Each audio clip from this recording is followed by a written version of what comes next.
Oh, maybe.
I'm gonna put you guys over here.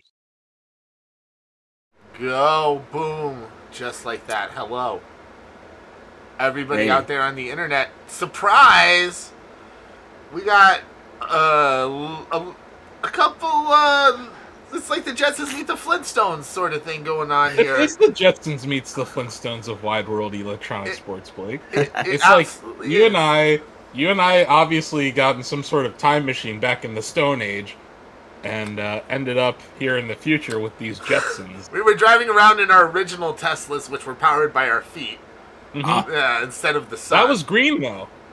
It was absolutely green. It was the first green car, really. You could argue that Elon Musk stole the idea from Fred Flintstone. I hope that Hanna-Barbera, or I think, who owns them now?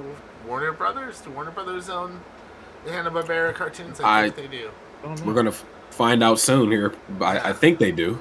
Yeah, I'm pretty sure some of them are in multiverses. Some of the Hanna-Barbera characters have already been announced for that. Yeah. At any rate, hey, it's the Wide World of Electronic Sports. I'm Blake. A phrase that you coined. Yeah. At E3 2018, Blake. I did. To be fair, it is an homage to the classic Wide World of Sports, or I think it was the Great Wide World. No, yeah. I believe it's a two-way thing. Blake came up with Electronic Sports. I was like, why don't we steal Wide World of Sports, throw Electronic there, boom, brand new hit show.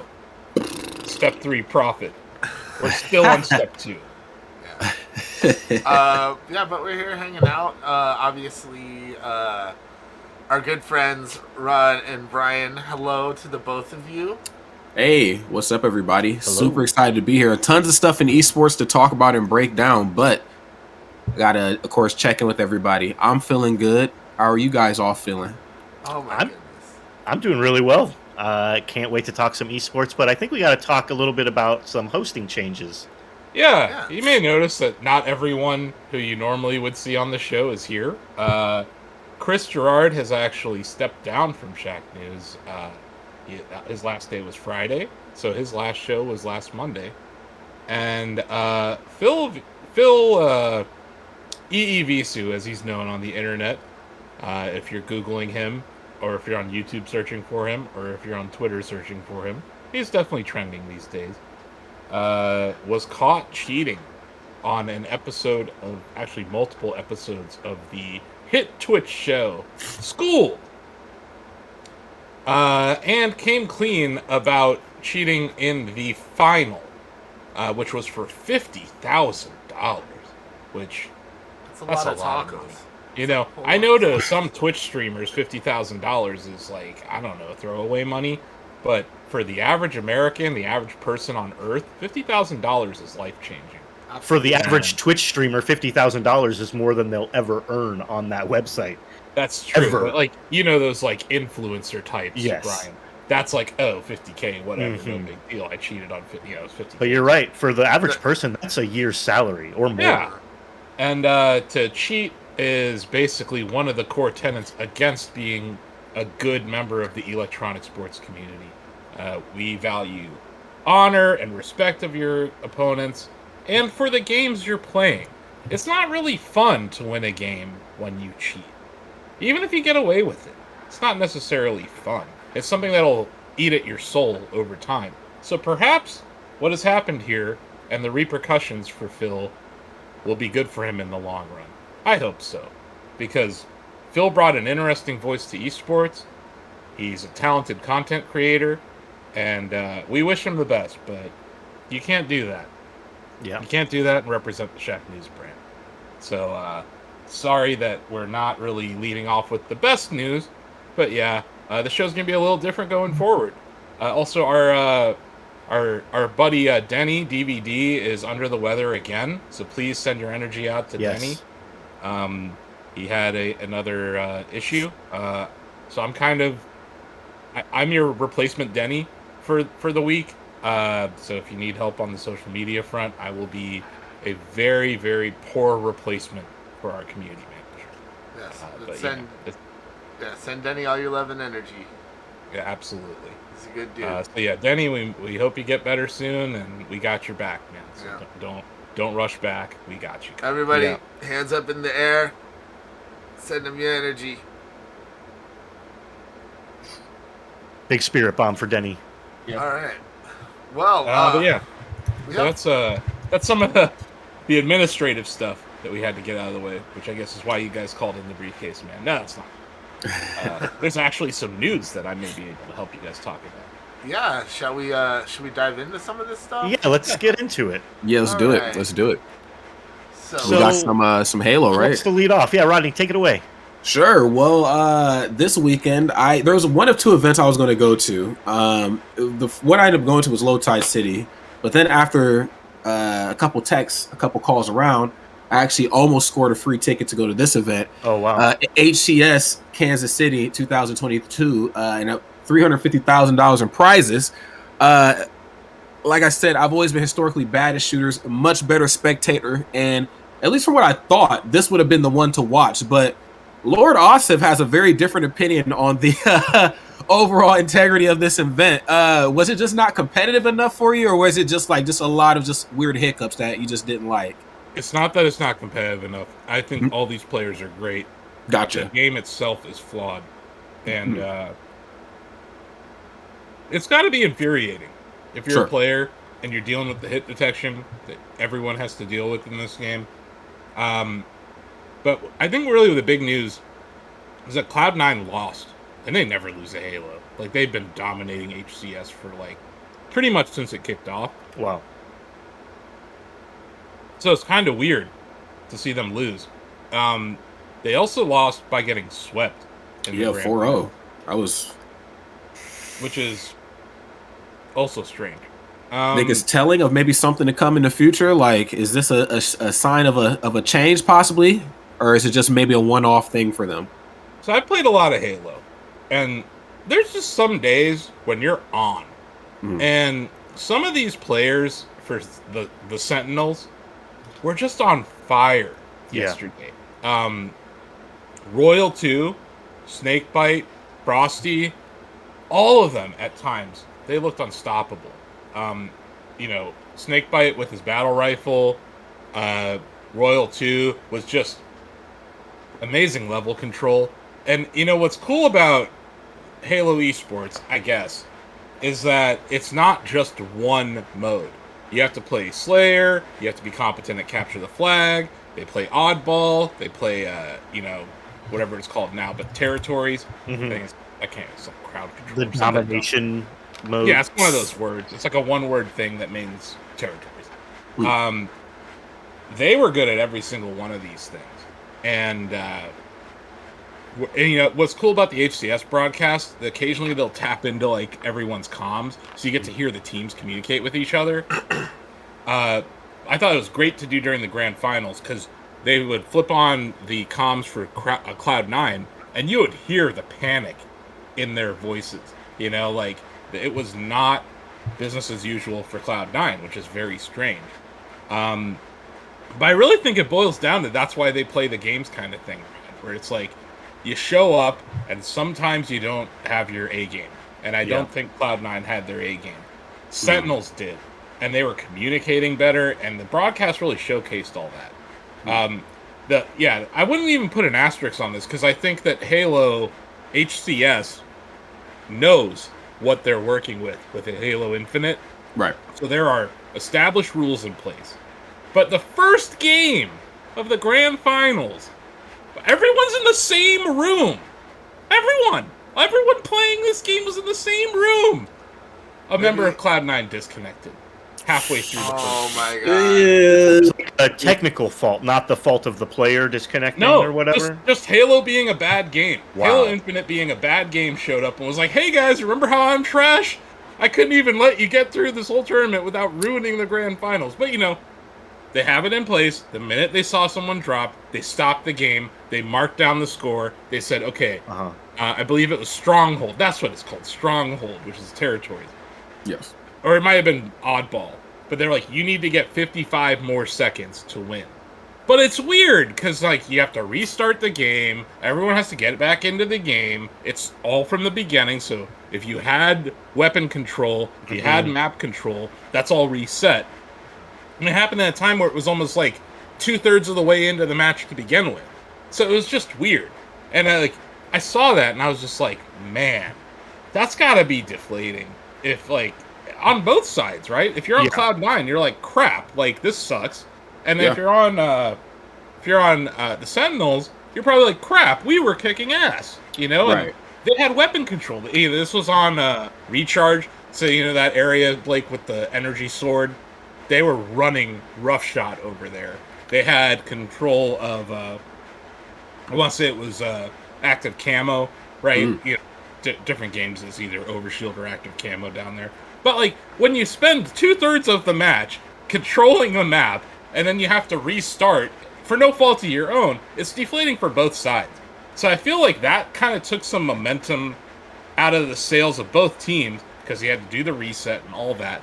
But yeah, it just... something happened to Cloud9 where they just couldn't get back to what because they made it to grand finals Exactly. They were ready to go. Was this a single elimination or double elimination kind of tournament? I want to say it was bracket. I want to say it was double elim, so they could have reset the bracket and they didn't. Gotcha. They were on the loser side of the bracket. Sentinels on the winner's side. I'm pretty sure that's the case. Okay. It's hard to watch.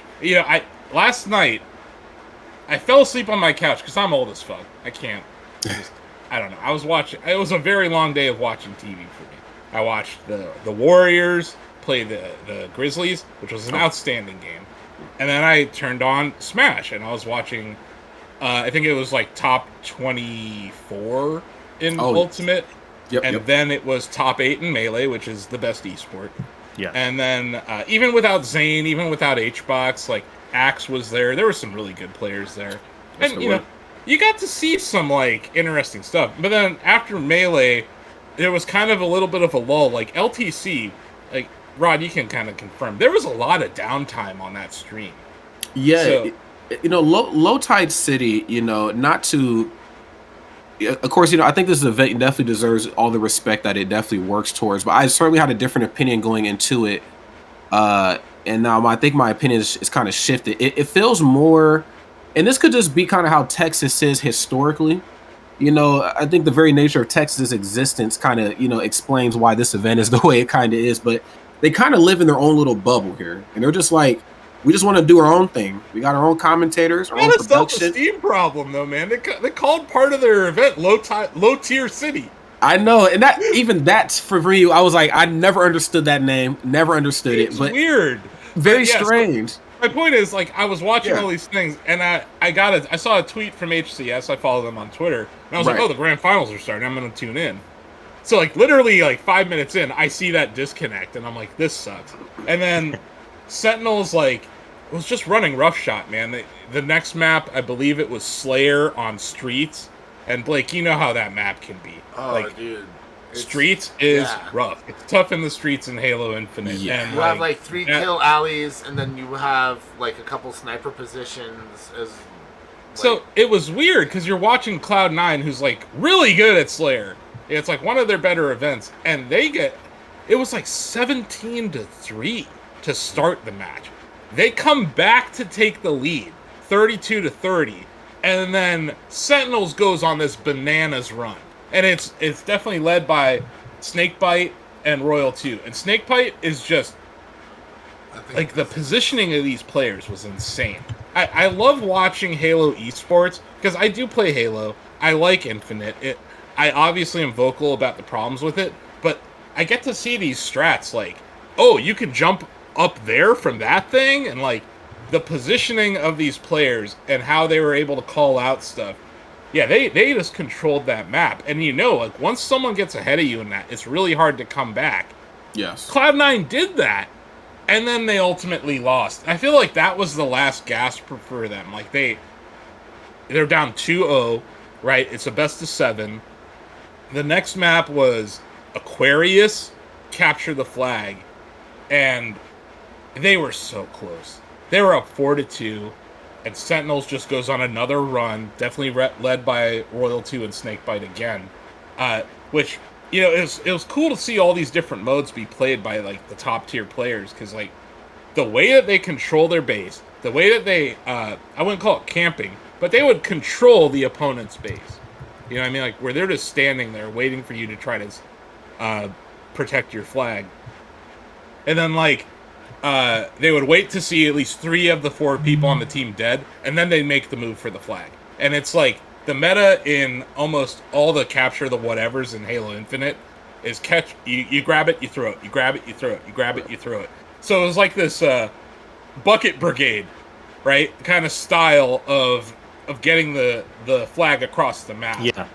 And they were insanely fast at it. And like, by the time the 3 people who were dead when they started the move respawned, they're already 3/4 of the way to their side. And it was just kind of nutty to see because, like I said, there was like these deflating moments for Cloud9 in this tournament where, like, in that second round where they had the lead on Streets and then they blew it. They had the lead halfway through this game on Capture the Flag on Aquarius and they blew it. Like, it was weird to watch because, like, I'm used to just C9 dominating in this. It just felt like Sentinels came to play yesterday. It wasn't like... I don't want to say that Cloud9 didn't play their best game. I just think Sentinels did. Like, they brought their A game, and I don't think Cloud9 was expecting what they got from them. And then, yeah, there was another Slayer match, I think that they ended with... Or, no, sorry, it might have been Stronghold on Streets. And, Let me ask I think you this, by though. that time...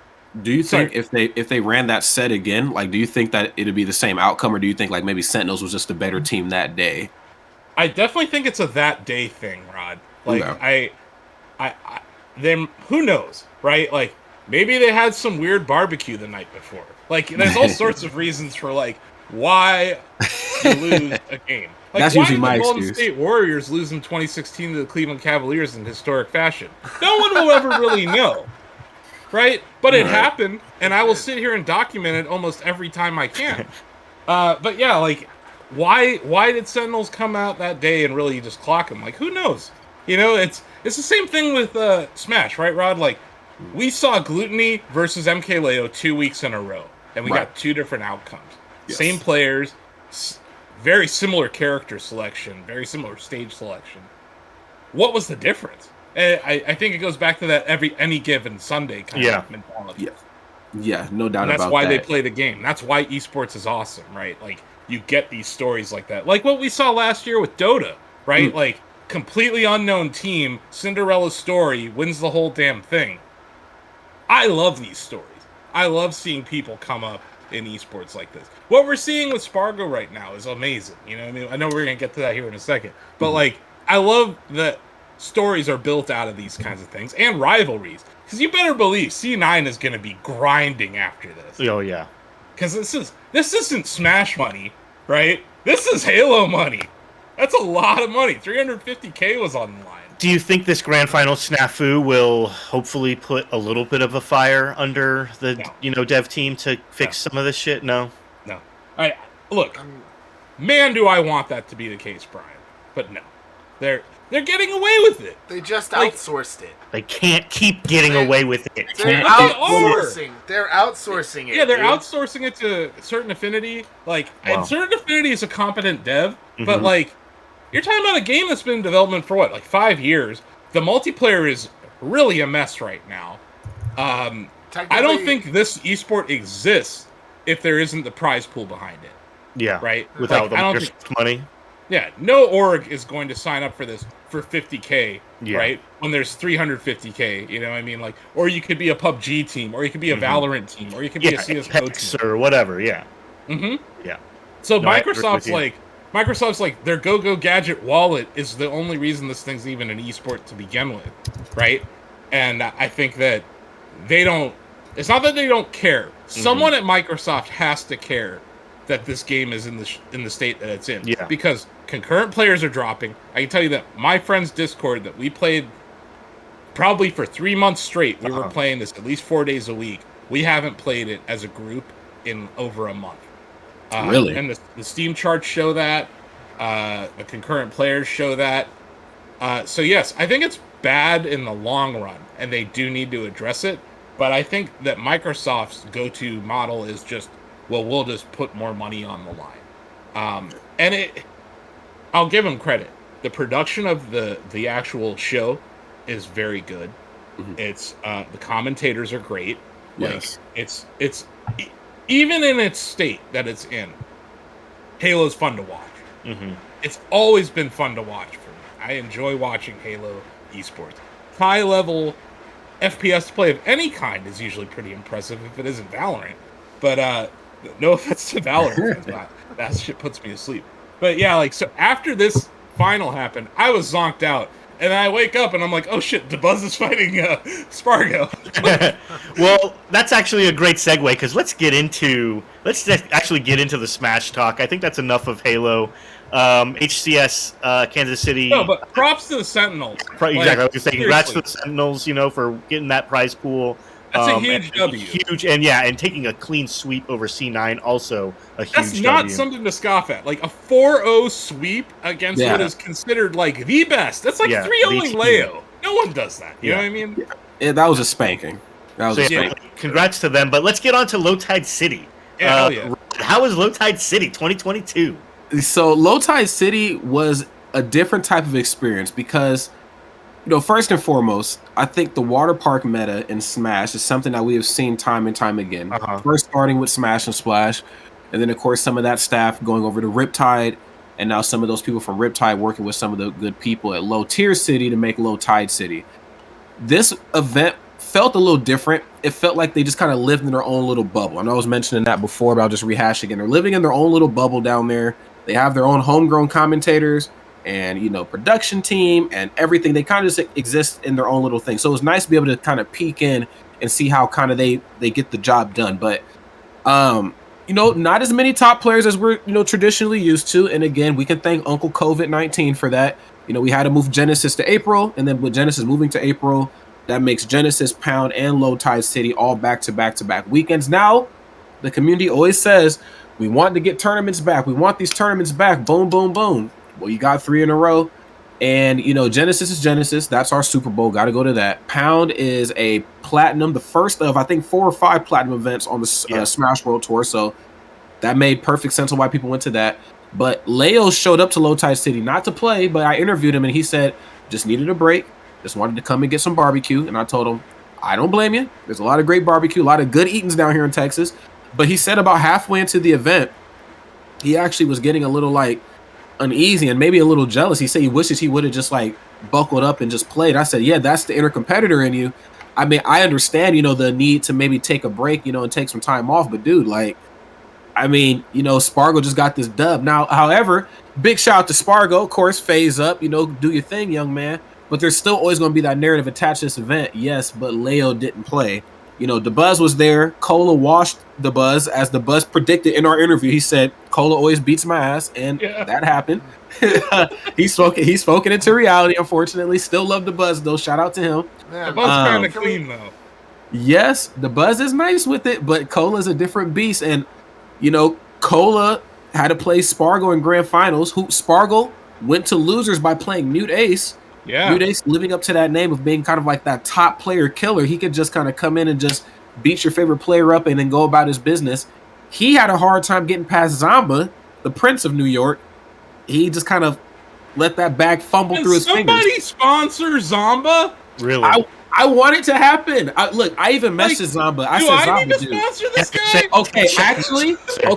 Actually, I was going to say something about that because I messaged Zamba and said, hey, just out of curiosity, like, how much is your entry fee and stuff for bracket? I love Rob. I'll give you a couple bucks to play. I fucking love Rob. To Right. see a Rob main, like, doing work out there. Like, playing Rob like I've never seen before. Yeah. Like, really excellent player. Exciting as hell. Somebody sponsor him or else I will. But, no, I love the Zamba story. What were the characters Mute Ace was playing with? It was like, just Peach. Just Peach. Right? Yep. We haven't seen a whole lot of Peach. Right. In like that top 8 area. That's true. Yeah, you know, I think with Sam Sora obviously no longer with the community. He was kind of the one leading that charge. Mute Ace was in there as well too. I know like some of the earlier Smash Ultimate brackets, he was actually doing a pretty good job of beating some of the top Smash 4 guys. I think Smash Conference, he beat Zero. You know, he beat Zero's Cloud, which at the time was a very polished character for him, but you know, Mute Ace, of course, no slouch on the sticks, but Peach is kind of falling off a little bit. And yeah, I think for good reason. I mean, she's a strong character, but when it comes to those last hit moments and you want to be a little bit more ambiguous with your approaches, you know what Peach wants to do. You know, we know what she wants to do in Melee. We know what she wants to do in Ultimate. Yeah, and I'm just not going to let you do that. So now you got to think a little bit more outside the box. Not saying that they can't. Mute Ace is a phenomenal player, but going against somebody like Zamba, he knows how to fight Peach. And Rob is armed to the teeth with long-range projectiles, great boxing tools, strong attacks. He can mix it up just a little bit better in those last seconds. And like a nasty recovery. Like sick. Like the way that I love how the meta of this specific esport, Ultimate, is like off the map and down. Right? Like there's so much happening underneath the level. Rob is perfect for that. I know like the whole Phantom Footstool thing, but just even regular dares, right? Mm-hmm. Like nailing people with that dare, spiking Peach with that dare, has been outstanding to watch. I like that we're seeing new characters show up. We saw a lot of Sora this weekend. Yeah. Yes. Even like I love DeBuzz. I feel like DeBuzz would be the best player in the world if he picked a different character. I think so too. You know, DeBuzz has always had this narrative attached to him. This always a bridesmaid, never a bride type of thing. And, you know, and he does have some pretty historical events under his belt. He's won a Big House, right? Like, yeah, Big House. He won Civil War, which was a really, really big one. Probably maybe the most important tournament he's won to date. Maybe depending on how we classify some of those early Brawl events. But he definitely knows what it takes to win. It's just his characters. Or they seem very DeBuzz specific, Rosalina, Alf and Olimar, even Min. He dropped Min officially for a couple other characters, and I'm like, dude, I think all your characters can be played at top professional level. You just should really knuckle up and just pick 2, and then see what you can get from it. He kind of screws himself over too, because like he changes characters mid matchup all the time. Yeah. And it's like sometimes I see him, and it's like, dude, Alf was fine. There was nothing wrong with your Pikmin there. It was that you just had... Alpha is weird because there's a little bit of randomness with which Pikmin color shows up. Right. So, like, I saw this one round where he had 2 purples, and he was just...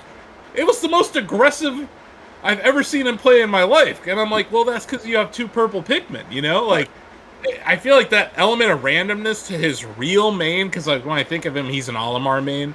Right. There's an element of randomness there. Even with Sora, right? Like, because I know he plays a little bit of Sora.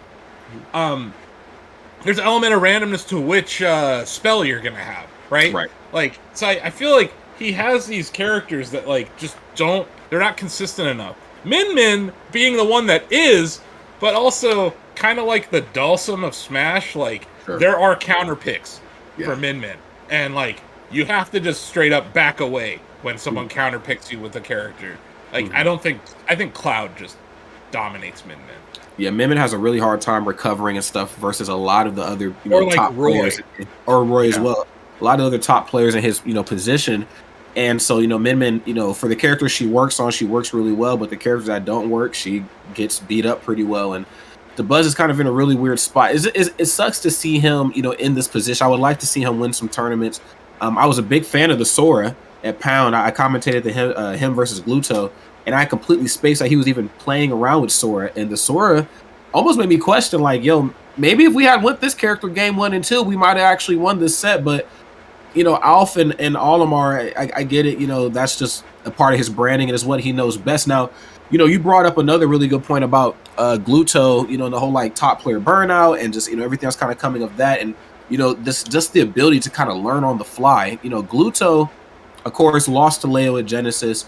Really great set, but, it was definitely a Leo moment. Leo's in winners, and, he's coming in with a lot of steam. He's historically won pretty much all the Genesis events, for Smash 4. I think he's maybe lost one in Smash 4, and then he lost last year. So he's won quite a few of them. But either way, Gluto, of course, studied the VODs, studied the tapes, came back, for Pound and beat Leo. And Leo said that he was not looking forward to playing Glutony. He was like, I died at 30% in the interviews. He could not let it go. He's like, I died at 30%. This character is ridiculous. And him and I, we've been practicing a lot together, and it's starting to show. And what I wanted to ask him, but I didn't want to be disrespectful about it, I was like, do you think that gap between some of these guys and you is starting to, get a little smaller now? Like it didn't always feel doable at first, but now it's starting to feel a little bit more doable. Spargo's catching it, Light's catching it, Gluto's up there. Like, did you feel nervous? The other question I have is like, we had our last patch. Yes. Right? We've had our last fighter balance patch. So it's like players have literally had months now to sit with Sora and lab and to like figure out, oh, Fox is legit still. You know what I mean? Like there are I think the meta is now really getting to evolve. Mm-hmm. Whereas before Sakurai was driving the meta. Right. Now it's the players themselves, Gimmer, whoever out there. I know Gimmer is teasing a video about a new tech. Yes. I think it comes out this week or next week. But it seems like players now have a stable version of the game that they are getting to experiment with and learn matchups and whatnot. The whole Leo and Glutony practicing together thing, it reminded me of Kobe Bryant's story. I think it was the year before they played the NBA Finals with the Indiana Pacers. Reggie Miller is a UCLA player, so he came back to LA for the summer, and Kobe used to practice at UCLA. It's like, hey, you want to do some one-on-one? Kobe literally was sitting there scouting Reggie Miller for the finals. Yes. And that would be my question for Leo. It's like, I know you're friends with Glutony, but he's also your competitor. He's probably one of the only people who can beat you. Do you feel like you're hurting your chances by practicing with him? Because like it's kind of like you're showing him your best. They know how. Yeah. They probably know how to play each other more than any other two people in this scene right now. They know that matchup. I would have to agree with that. I think when it comes to like the top 5 in the world right now, I still think it's Leo without a doubt, but it's some combination of Gluto and Spargo at 2 and 3. I know Light it has to be in that top 5. Yeah, Light. Light's the best player in America. Yeah, he's the best player in America. Tweak is kind of falling out of favor right now. I know he has some things he needs to work on, if not only just on the sticks, but also off the sticks too. There's like Cola and DeBuzzer right there too. And like, America's no slouch, but right now Mexico's chilling up there. Yes, Europe has their guy. Yeah, and then there's Light and a bunch of other really good American players. But like Cola, if Cola was more consistent, I would argue that Cola's top 3. It's tough because Roy's not. Roy's not really a consistent character is the issue though. Like unlike Crom, Crom's hits are they're the hits, but Roy has the sweet and the sour, and so you can combo into something really crazy off of both types of hits, but trying to do that on the fly, and still trying to keep the percents in order on like what hits when and why and how.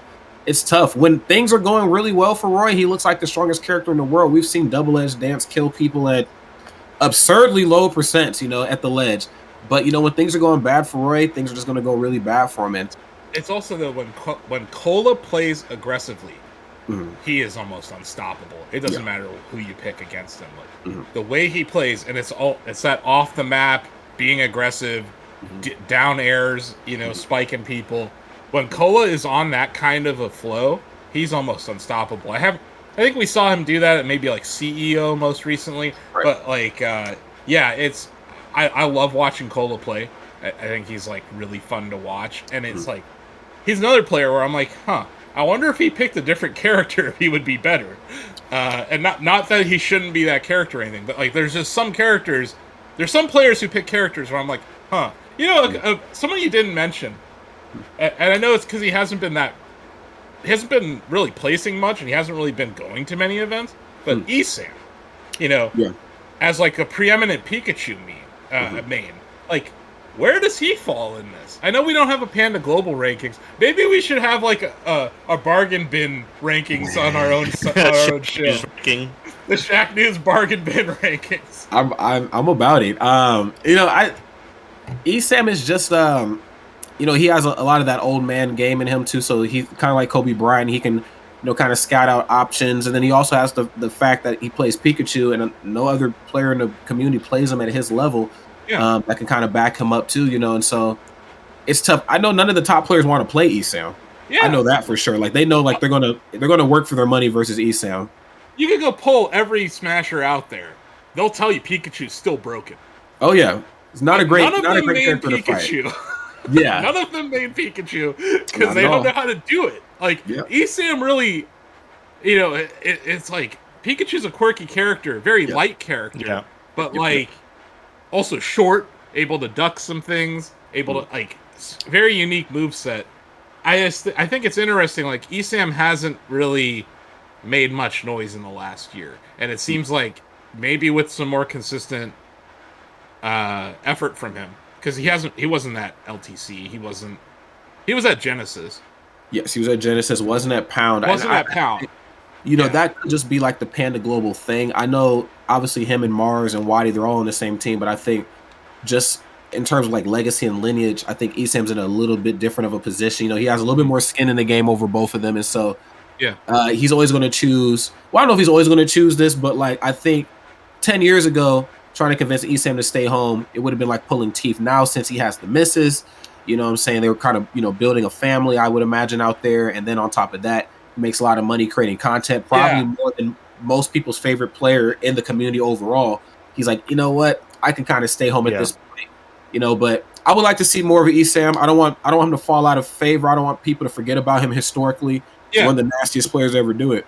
That's why I bring him up, because you mentioned LTC didn't have everyone. Leo wasn't there, Tweak wasn't there, Gluttony wasn't there, but there was a lot of great players. And to win any tournament, you need an element of luck. Spargo showed that to us, because it wasn't just an MK Leo all the way wire to wire win. Spargo got knocked down to losers and had to grind his way back up to grand finals. And I think you need wins like that to build some character. Also, this is Spargo's first win under FaZe Clan. FaZe Spargo, yeah. That's really like a huge deal. Like to win a tournament after just getting spots, like that's really got to put a lot of trust in your sponsor. I mean, that reveal at Genesis where he took off the hoodie and he had that jersey was pretty amazing. But yeah, like it's to see Spargo like actually have to face some adversity. I think is good. Yes. And is building some character for him. It's adding to his fandom because, like, it's not just, we don't talk about Zero a whole lot, but Zero had, like, a lot of people just rooting against him, even when he was coming up. That's not the case with Spargo. I think Spargo's been amazing to see. I forgot to mention this to you guys, but since we're talking about Smash Ultimate, I thought I would mention this. I don't know if you saw this tweet from HBox. I'm going to throw it in our Wide World channel. Yeah. There is a 15, because Spargo's a wonderkin too, right? He's a 15-year-old Smash prodigy. I did see this tweet. Yeah, Akola There is a 15-year-old Steve main in Japan who beat Shuton, T, like Ken. everybody. Yeah, he beat Ken. all the big Japanese players, basically. He just took out everyone, and he's a Steve main, Rod. How did I miss this? Yeah, you were probably flying or something. It's all good. But, me with my nose ever to the grind on Twitter, I happened to come across it, and I was just like, huh. Now, he is a Steve main, but he also does play Kazuya and Donkey Kong. Which are two I don't know what the hell that's supposed to mean. I don't get it. That trio of characters are so different. Yeah. The Japanese character tier list is so different than the rest of the world. Yeah. It's not even funny. They were playing Min Min months before DeBuzz picked them. You know what I mean? Like, they were doing nasty stuff with Min Min. And, like, yeah, who the hell mains Donkey Kong? I know. It just doesn't make any sense. I love Donkey Kong. Well, you need to keep your eyes on this player because as a Steve Donkey Kong Kazuya player, definitely gonna be interesting. I don't know. Listen, listen. I don't know if I'm sold on. I don't know if I'm sold on the Japanese players as much as a lot of other people are. Okay. I know Atelier or Atelier is how it's pronounced, but I think it's supposed to be Atelier. But Atelier. Just recently sponsored by Team Liquid, great player. You know what I'm saying? I said, but this is Team Liquid for God's sakes. Like, this is tier. I mean, it don't get no higher in esports than a team like this. And like the placements they've been cool. Like, Genesis was okay. Came over here for that. Stayed for Pound. Got top whatever at Pound. Pound missing a lot of people in bracket in comparison to something like Genesis. Also, by the way, community, let's try to fix that. Pound is a very important tournament. Please go next year or whenever Gimmer does it again. Hopefully it doesn't take another 3 years again. But, I thought to be on Team Liquid, I need to see something more from you. You know what I'm saying? So I don't know if I'm sold on and I don't want to lump them all together, but I've always been kind of like, we give the Japanese players a little bit more leeway, a little bit more hype than like they initially deserve. Then they come over here, come over here first and see what's up with it. So, I mean, to play Steve, to play Kazuya, to play Donkey Kong, those are three very different characters in the character roster spectrum in Smash Ultimate. I'm very curious to see what they're going to do here when they play against some of our finest, players in the world, and hopefully give again more of what we'd like to see, a bit of a break from the norm. Like, I'm almost happy that Leo didn't play, because after a while, like you said with Zero, people are just going to start rooting against you. And I was there in the audience when people started rooting for Leo. Like, he can do it. He's the next thing. He's like, and I'm like, yo, let's get him in a jersey. And he gets sponsored. And now people are rooting against him. Same with even at Low Tide City. Spargo recently sponsored, young man, still on the come up, only getting better from here. People were rooting for Cola. They wanted Cola to win this. I'm like, damn. It's also America, man. Well, yeah. We want Americans to win, That's Esports is largely nationalist. There is like a patriotic aspect of esports. You see it in Rocket League. You see it in CS:GO. You see it in League, in Dota, in Street Fighter, across the board. I think it's especially noticeable in fighting games. Yeah, like soccer. I mean, pretty much for their home country in the Olympics. And just as a fan, I was rooting for Cola too, because I had seen Spargo win recently. You know what I mean? Like, I hadn't seen Cola win recently. He kind of needs to win. And I view him as an underdog. I view Cola as an underdog almost any time I see him in a grand final. Because, he's a Roy main. Like, who else is doing this with Roy? Like, no one. Yeah. And that's my point here. Who the hell is doing this with Steve and Donkey Kong? No one. No I one. will go back to what you said about Japan coming to America. Yes. We have seen it with AMSA on the melee side of things. Sure. We've seen it with Shuton. I think Shuton had a very good placement at a big house or a frostbite. We've seen it with T. Yes. Who's a Pac-Man main. Yep. Probably the only Pac-Man main worth half a shit in the entire universe. But one of very few, and I think it's like two in my opinion. It's like T, Senji, and then there's another young player. Her name is Medi, who's very good, but that's literally it. It's really T leading that charge. And making noise with Pac-Man. You know what I mean? It's like we have seen that. It's just that I think COVID really screwed up things for that cross-border rivalry that we had going. Like Right. yeah, you can come over here. It's harder, you know? So and there's still issues, and there's reasons to want to stay back at home. So I think that's part of it, Rod. Like, we're not getting these people over here for every event or every summit. So it's like they're not getting a chance to play each other as much. But I agree. Like, I do think that there's almost like a separate meta that evolves over there. It is. In their locals, which is very different than ours. Yeah, they brought a different a different breed of player and just character selection. But even back in Smash 4, I remember, on the subject of Frostbite, a lot of historical events for that, or a lot of historical moments for that event, by the way, friends. If you're not doing anything after this wraps, definitely go check out some of the old Frostbite VODs. But Some, a Greninja main, came over here and beat Captain Zach, in 2017, like the rise of the Bayos. He beat him with Greninja. And at a time where we thought, if you're not Diddy Kong or like Mario or one of like these top tier characters, it just ain't happening. But the Japanese players they really lean into the character's innovation, as opposed to like the competitive viability approach. And they use literally every aspect, every avenue of that character to defeat you. And I mean, we've seen it right there most notably. And of course, we've seen it with Shuton at the first Frostbite for Ultimate, and so many other, tournaments and players as well. So it's very interesting to see like each different country doing something different when they come over here. But Japan has evolved the meta at times. Like, yes. Even if you go back to the Melee days, DI didn't exist until Japan figured it out. Mm-hmm. And then Ken went over there for a summer and it was like, holy shit. It was like a come to Jesus moment for Ken. Right. And obviously he came back. He dominated with Marth.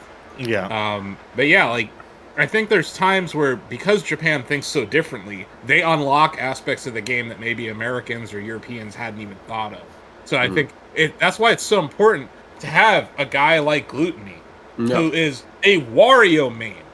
And there's like, I know Tweak used to main Mario, but like, really not a whole lot of Warios out there anymore. Like, to see someone playing well enough to beat MK Leo with Wario, you know what I mean? Like, that kind of speaks to what we're talking about here, is like this regional aspect of the sport, of the esport. Like, it breeds innovation. And when they come together, you have these magical moments. That's why, like, you were at Genesis. Hearing that crowd cheer for Gluttony, even though he didn't go on to win the grand final, that was still electric. You know what I mean? Like we need that. I have had some audiences in like the palm of my hand before, but when it comes to like the European friends in the audience, I mean, they're just in their own world. I'm like, I don't even have to direct any sort of MC anything to them because they're just already having a great time. They're already hyped. They got that one dude running back and forth at the front of the stage. Like, it's the Americans that like keep falling asleep because they were just like, all right, Leo's going to win again. I'm like, he might not win though. Gluttony might actually do this. Like, I think you guys need to wake the hell up right now. Yeah. And I think that there is like, it goes back to like Leo's North America, but not America. Yeah, right? not like America. Like U.S. patriotism doesn't really back him. I love watching Leo play just because I think he's amazing at what he does. Mm-hmm. And he also picks some weird characters. Like, is anyone else good with Byleth in the universe? Not really. Not to his level. How the hell is he doing this? He did it with Joker, too. You put me with Joker, I'm complete dog shit with Joker. He was running the world with Joker. Same. Like, that dude's got some secret sauce, man. He won the first Genesis going all Ike just about. Ike and Marth, I'm pretty sure. I think, what makes Leo so dangerous is not... And we've seen number one players in the world, for both titles, all three games here in these last so many years, hold on to that one spot for various different reasons.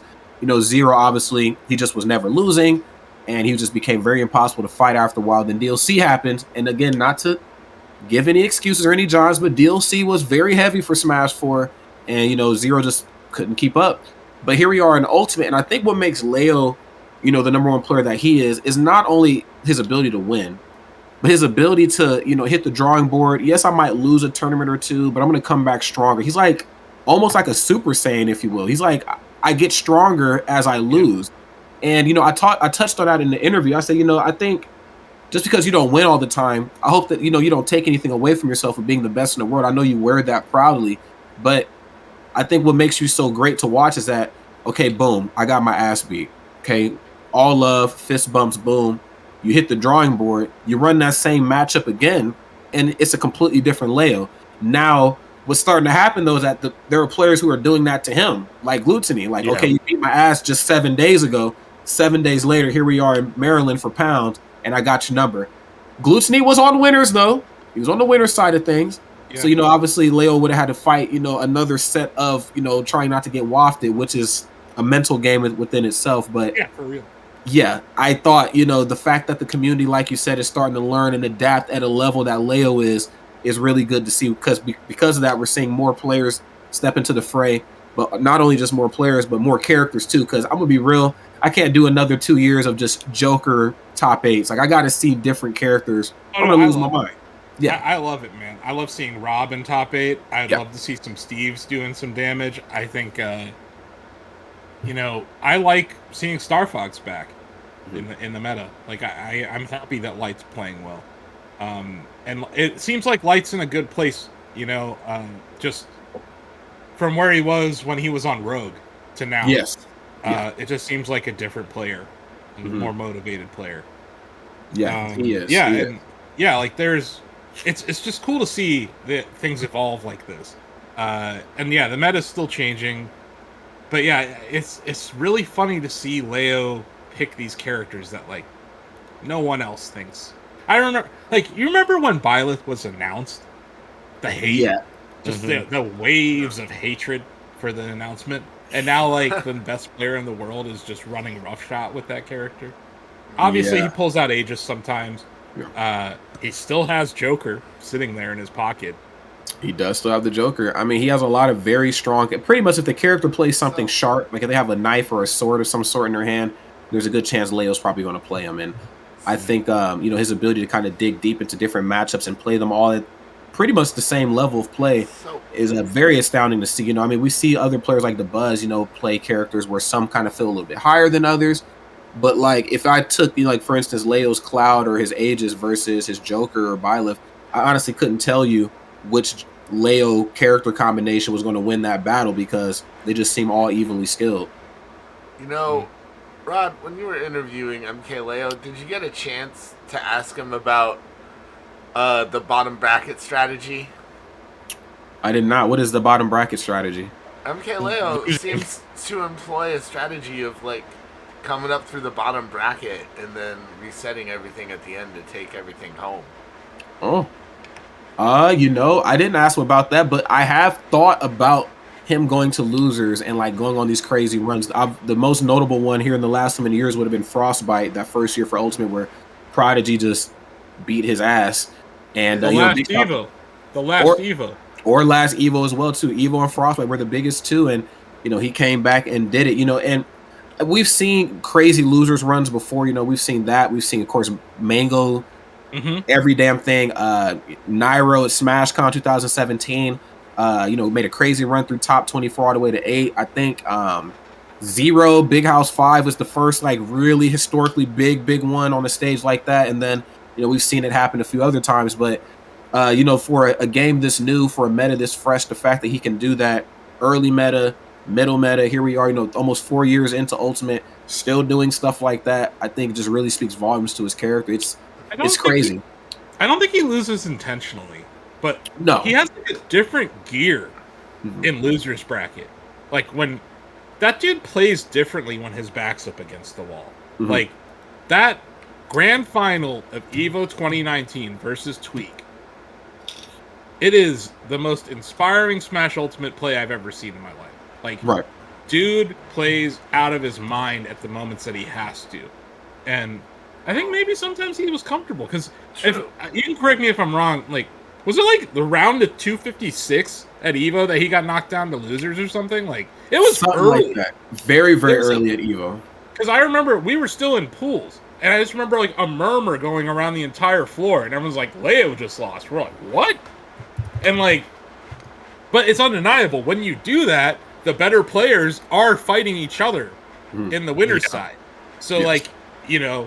there's less of a chance that you're going to run into someone you might not have a good matchup against. It's kind of like Ali, right? He used to do the rope-a-dope strategy. I feel like Leo's a little bit of a...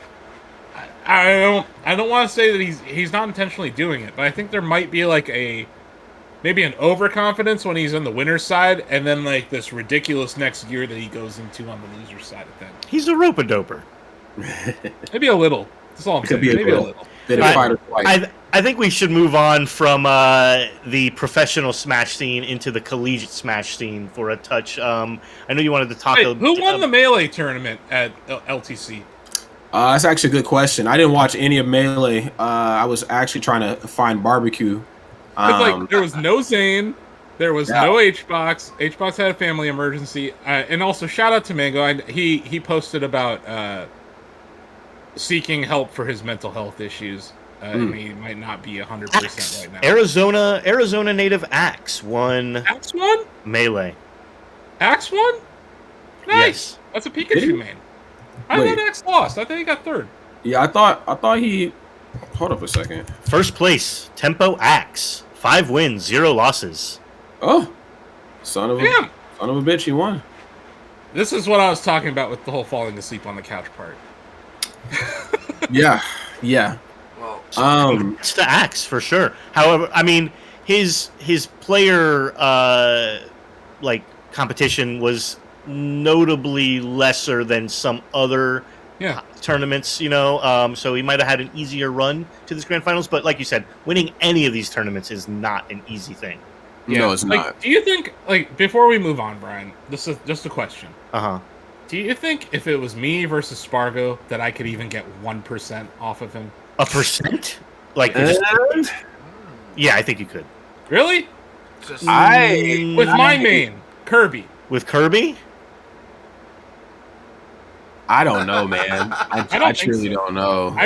Rod, I don't have much of an ego here. I don't think I could get 1% off of him. Because Kirby doesn't have a projectile. Like you could, as I was saying, you could spam a projectile and maybe get a percent. Kirby's not a zoner. There's no I think I could get 1% off if I was Fox or Rob. Yeah, exactly. Just keep spamming. Kirby, and you're gonna get 1. I played against Tweak once. I don't play too many top players, but I felt the most helpless in my life playing against Tweak and Smash 4. Was he just laughing his ass off playing you? No, I think he thought it was a serious match, and he just kind of locked in and he just Matrix mode, and he just fucking just the first time watching Neo in the Matrix is what he was doing to me. He just tore me up, and he I couldn't hit him. He shielded everything. He just knew. Yeah, I just don't know. I'm confident I would not get 1%. Yeah, maybe definitely not as Kirby. I think no, because Kirby's trash. But yeah. All right. Yeah, let's move on. Rod, I know you love crew battles, and the NAC E-Star League Spring 2022 Grand Finals was also this past week. So yeah, let's talk about Bay State College versus UT Austin in the Grand Finals with this crew battle. What happened? Yeah, so I completely spaced a little bit. So when I had asked to go to Low Tide City, I had also realized, I have to also commentate a grand finals. And thank God it was just a grand finals. Usually collegiate brackets, they want you to do a good chunk of it, but it was just grand finals. So it was a really fun experience, to watch, to see where Smash has come. Not even just Smash, see where gaming has come at a high school / collegiate level. Just 5-6 years ago versus what it is now. I mean, these guys here are pretty much high-level top professional players. A lot of these guys in their respected regions PR, completely aside from whatever they're doing in college, they're on that top 10, 15. So these weren't just any old run-of-the-mill guys. Bay State, they had a lot of players who are in their online program, which means that they were able to get players like Sonics, for instance. I did not know that Sonics went to Bay State Online. I didn't even know Sonics went to school. I don't know much about a lot of these top players and what they do outside of Smash, outside of beating ass. So he kind of led the charge on Bay State. And UT Austin, of course, Texas, historically, very, very strong region in just esports in general, namely Smash as well, too. They have 5 different regions. Each region very, very strong. UT Austin, of course, put up a very strong fight, but set number 1 was a little closer. I think Bay State wanted to kind of read the terrain and see what UT Austin was going to bring, so they allowed some of their lesser players to go first, and then kept Sonics in the back of the crew battle just to be the anchor. I don't even think it really got to Sonics. I think it got to him, but he still had 3 stocks while the other side had like 1. And then the next game 2, they just started out the entire crew battle with Sonics, and I think he took like 8 of the other team's 12 stocks. Oh, so yeah, wow. Sonics was beating some ass, but it was great to see. I think the beautiful thing about a crew battle is that, yes, we have these players versus these players, and we know what characters they typically play in singles and doubles. But in a crew battle, it's not necessarily about who you play. It's more so about when you play the character first, and then who you play.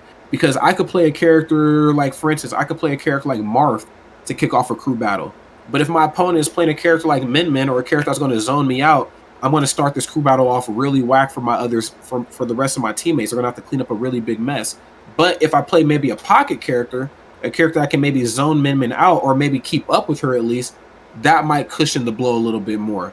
So UT Austin, they adjusted as well as they could for that next set. But I mean, we have somebody like Sonics on the other team. I mean, this guy just literally, I think he plays top 8 at Pound, placed really well at Genesis, beat the absolute hell out of Puppe at Pound. I mean, he is just on an absolute tear and just rewriting the narrative on what we think about Sonic. He's boring, he's campy, he's this, he's that. I didn't see any of that with Sonics, okay? Sonics was aggressive in your face and destroying the opponent. So Sonics had a good run at Genesis, right? I believe so. Yeah, and plays Sonic way differently than what a lot of the Wi-Fi warriors were known as playing, which is a campier style of Sonic. Yeah, yes. He's using that speed dash or whatever the hell they call it a lot. I do think it's like, if you're playing college esports, it's supposed to be amateur, kind of. Yes. And it just feels like you might have a ringer when you have freaking Sonics on Bay State College. Like, who the hell thought that was This is the question that I wanted to posit to all of you. Yeah, do you think, like, using online school to get players as part of your program, to get players that have professional experience, experience playing against, these sponsored players. Yeah, do you think that's a little gray area-ish, or is it totally legit? In my opinion, it was definitely a gray area for me. I thought, yes, they do go to the school online. They are technically enrolled. The school is definitely taking their money. So I'm like, by, I guess, law, they should be allowed to play. But I'm like, damn, this is like, their collegiate level Smash is definitely rising its way up. It's going to be very much a healthy part of, I think Ultimate's documentary, if it ever gets one. I mean, we didn't get one for Brawl, and we didn't get one for Smash 4, but if Ultimate gets one, Collegiate Smash should have a pretty chunky chapter in there somewhere. Yeah. But I think having Sonics play at a collegiate level, it's a little, it's a head scratcher for me, A little ringerish. Yeah, as a commentator, I'm kind of like, I mean, at least the matches, I know they're going to be fun. I mean, they're always fun, but now they're that much more fun. So did you luck out that you happened to be in Central Texas? Did you completely forget? And then you're like, oh, crap, at least I'm like 20 minutes away. Yeah, and then I was like, well, if I was a competitor on UT Texas, I'd be like, all right, they get to play Sonics. Like, this is a little... It's a little lopsided, a little top heavy here. Where was this? Was this held at UT? This is an online thing, right? Yeah, this was online. So this crew battle is actually online. So they did a whole bunch of You had to commentate an online tournament? I had to commentate it at the hotel doing it? I was at the hotel doing it. Yep. Ew. You know what's funny though? The Kalahari's Wi-Fi was actually really strong. It was like super strong. I was like, this is crazy, but for how much those rooms cost, the internet better fucking work here, Yeah. So it was actually really nice. I just how was the internet for the players? I think that's the more important part. Well, Asif, it's an online Smash crew battle, so it can only be so good. So we had a couple dropouts, but thankfully enough, it was just us being kicked out of the lobby, us on production and not them. So that's fine. Yeah, levers and pullers. Remember, levers and pullers. So, sure. Yep. So it was. There wasn't any game deciding SDs or anything. I've seen it in other, the 2000 year where we had a lot of Wi-Fi tournaments. There were inputs that just totally, they didn't go through right. And like even at Shacknews, we did several stimulus games with Ultimate, and it was just such a bad experience that it's hard to view the competitive integrity of those as equal to an offline. Right. It's a really tough feat, and the NACE Star League and CSL, the collegiate circuit. I mean, some of the finest production teams I've ever worked with. I hope that some of those guys, those young people that are on the back end of those, they get those jobs that they're looking for after they graduate, and they can, go to wherever it is that they're trying to get to. But it sucks when, they are at the mercy of Nintendo's online everything. Yeah. They ran other games too for Grand Finals. They did CSGO.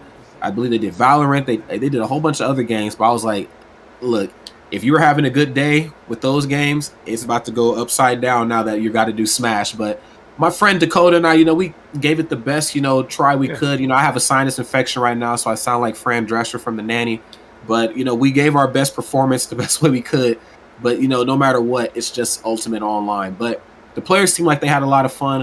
A lot of bragging rights on the line, too, which I think is another element missing of grassroots Smash, is just the degeneracy that is college anything. There's going to be rowdiness. It's going to get real funky. It's going to get stinky.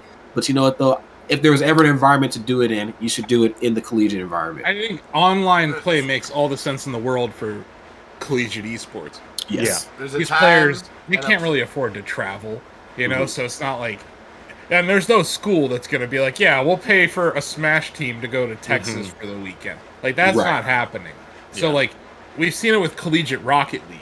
There are actually some very good players who've come up from Collegiate Rocket League. That has good net play, though. Exactly. There's, there are several games out there. That's why I'm saying, like, if you're a college and you want to get into esports, there are several better games to use than Smash. Like, you want to run some locals at your, student union, Smash is good for that. Yes. Maybe even just do some Melee. Drag a CRT out there. Absolutely. It's like there's a time and a place for everything, and it's called college. That's when you're experimenting with netcode and a lot of other stuff. Experimenting with a lot of things. That's just part of growing up. Wouldn't it be something if Nintendo made a platform fighter that had decent netcode? Oh my god. Wouldn't that be something? That's the day. That's the day. But then you need the controls would be the next thing. I would say better controllers for fighting games, because it's beyond Smash. Hold on. It doesn't matter what Nintendo releases for inputs. Smashers are going to play with a GameCube controller. Oh yeah, the perfect Smash for controller. Smash specifically. I'm just saying, first you fix the Nintendo netcode needs to fix their damn controllers. No question. Yeah. This shit's bunk. Fix this. But no, they super don't give a fuck what you think about their input devices. I can handle that. I accept that. Smash is has anyone ever rolled up to any tournament you've been at with a pro controller, Rod? Have you ever seen that? There are players besides yourself. No. There are actually so I think in between all the Smash games. Well, I guess Brawl, Smash 4, and this one here. This particular iteration of Smash probably has the most pro controller players. Now, me personally, I am not a pro controller guy. I don't like the analog. I don't like the way it feels.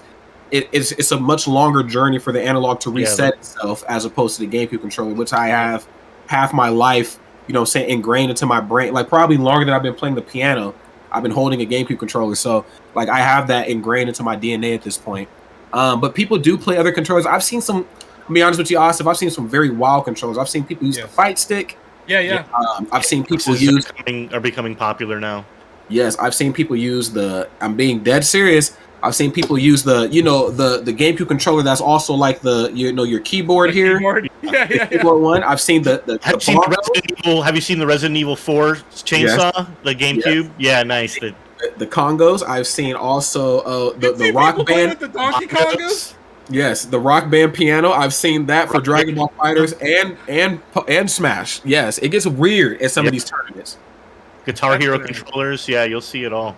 So yeah, I guess because most of my before the last few years, before Ultimate really took off, I was mainly watching Melee, and it was just GameCube controllers. Oh yeah. I watched a little Smash 4, because obviously it was part of Evo and all those things, and yeah, I actually liked watching it before Bayonetta came out.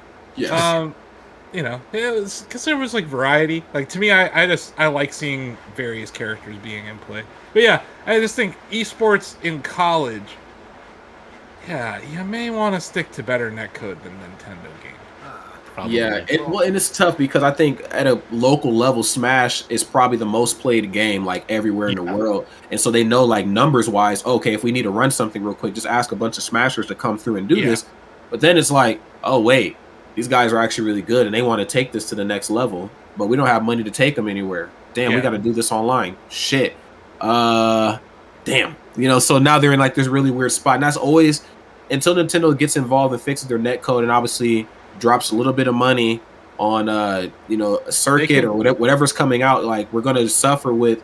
We're only good for padding numbers, but we're not an easy game to run online if the world goes to hell again. There's a free idea for every higher institution of learning in the United States and maybe the world. There's a game called Brawlhalla. It's free, and its netcode is perfect. I heard Multiverse's netcode is going to be pretty good too. I'm really excited for that. Very excited for Multiverses. Yeah. So just throwing it out there. There are I'm sure Sonics is not going to show up for a Brawlhalla tournament. But no Sonic the Hedgehog in there.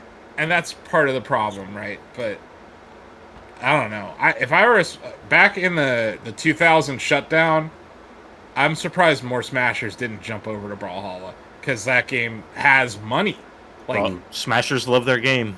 I get it. Yeah. We just need something like an Evo, but for platform fighters is what we need. I think Evo, just the whole idea of fighting game. We talked about that idea on the show a couple times actually. Yeah, like you get Nick All-Star Brawl, you get Brawlhalla, you get Rivals of Aether. Yeah, that'd be fun. Absolutely. We need something like that. The fighting games guys, they grew up all in the arcades together. But here we are as Smashers, we grew up with the home console. We didn't have that camaraderie going out to the arcades, wasting mom and dad's quarters, and interacting with each other.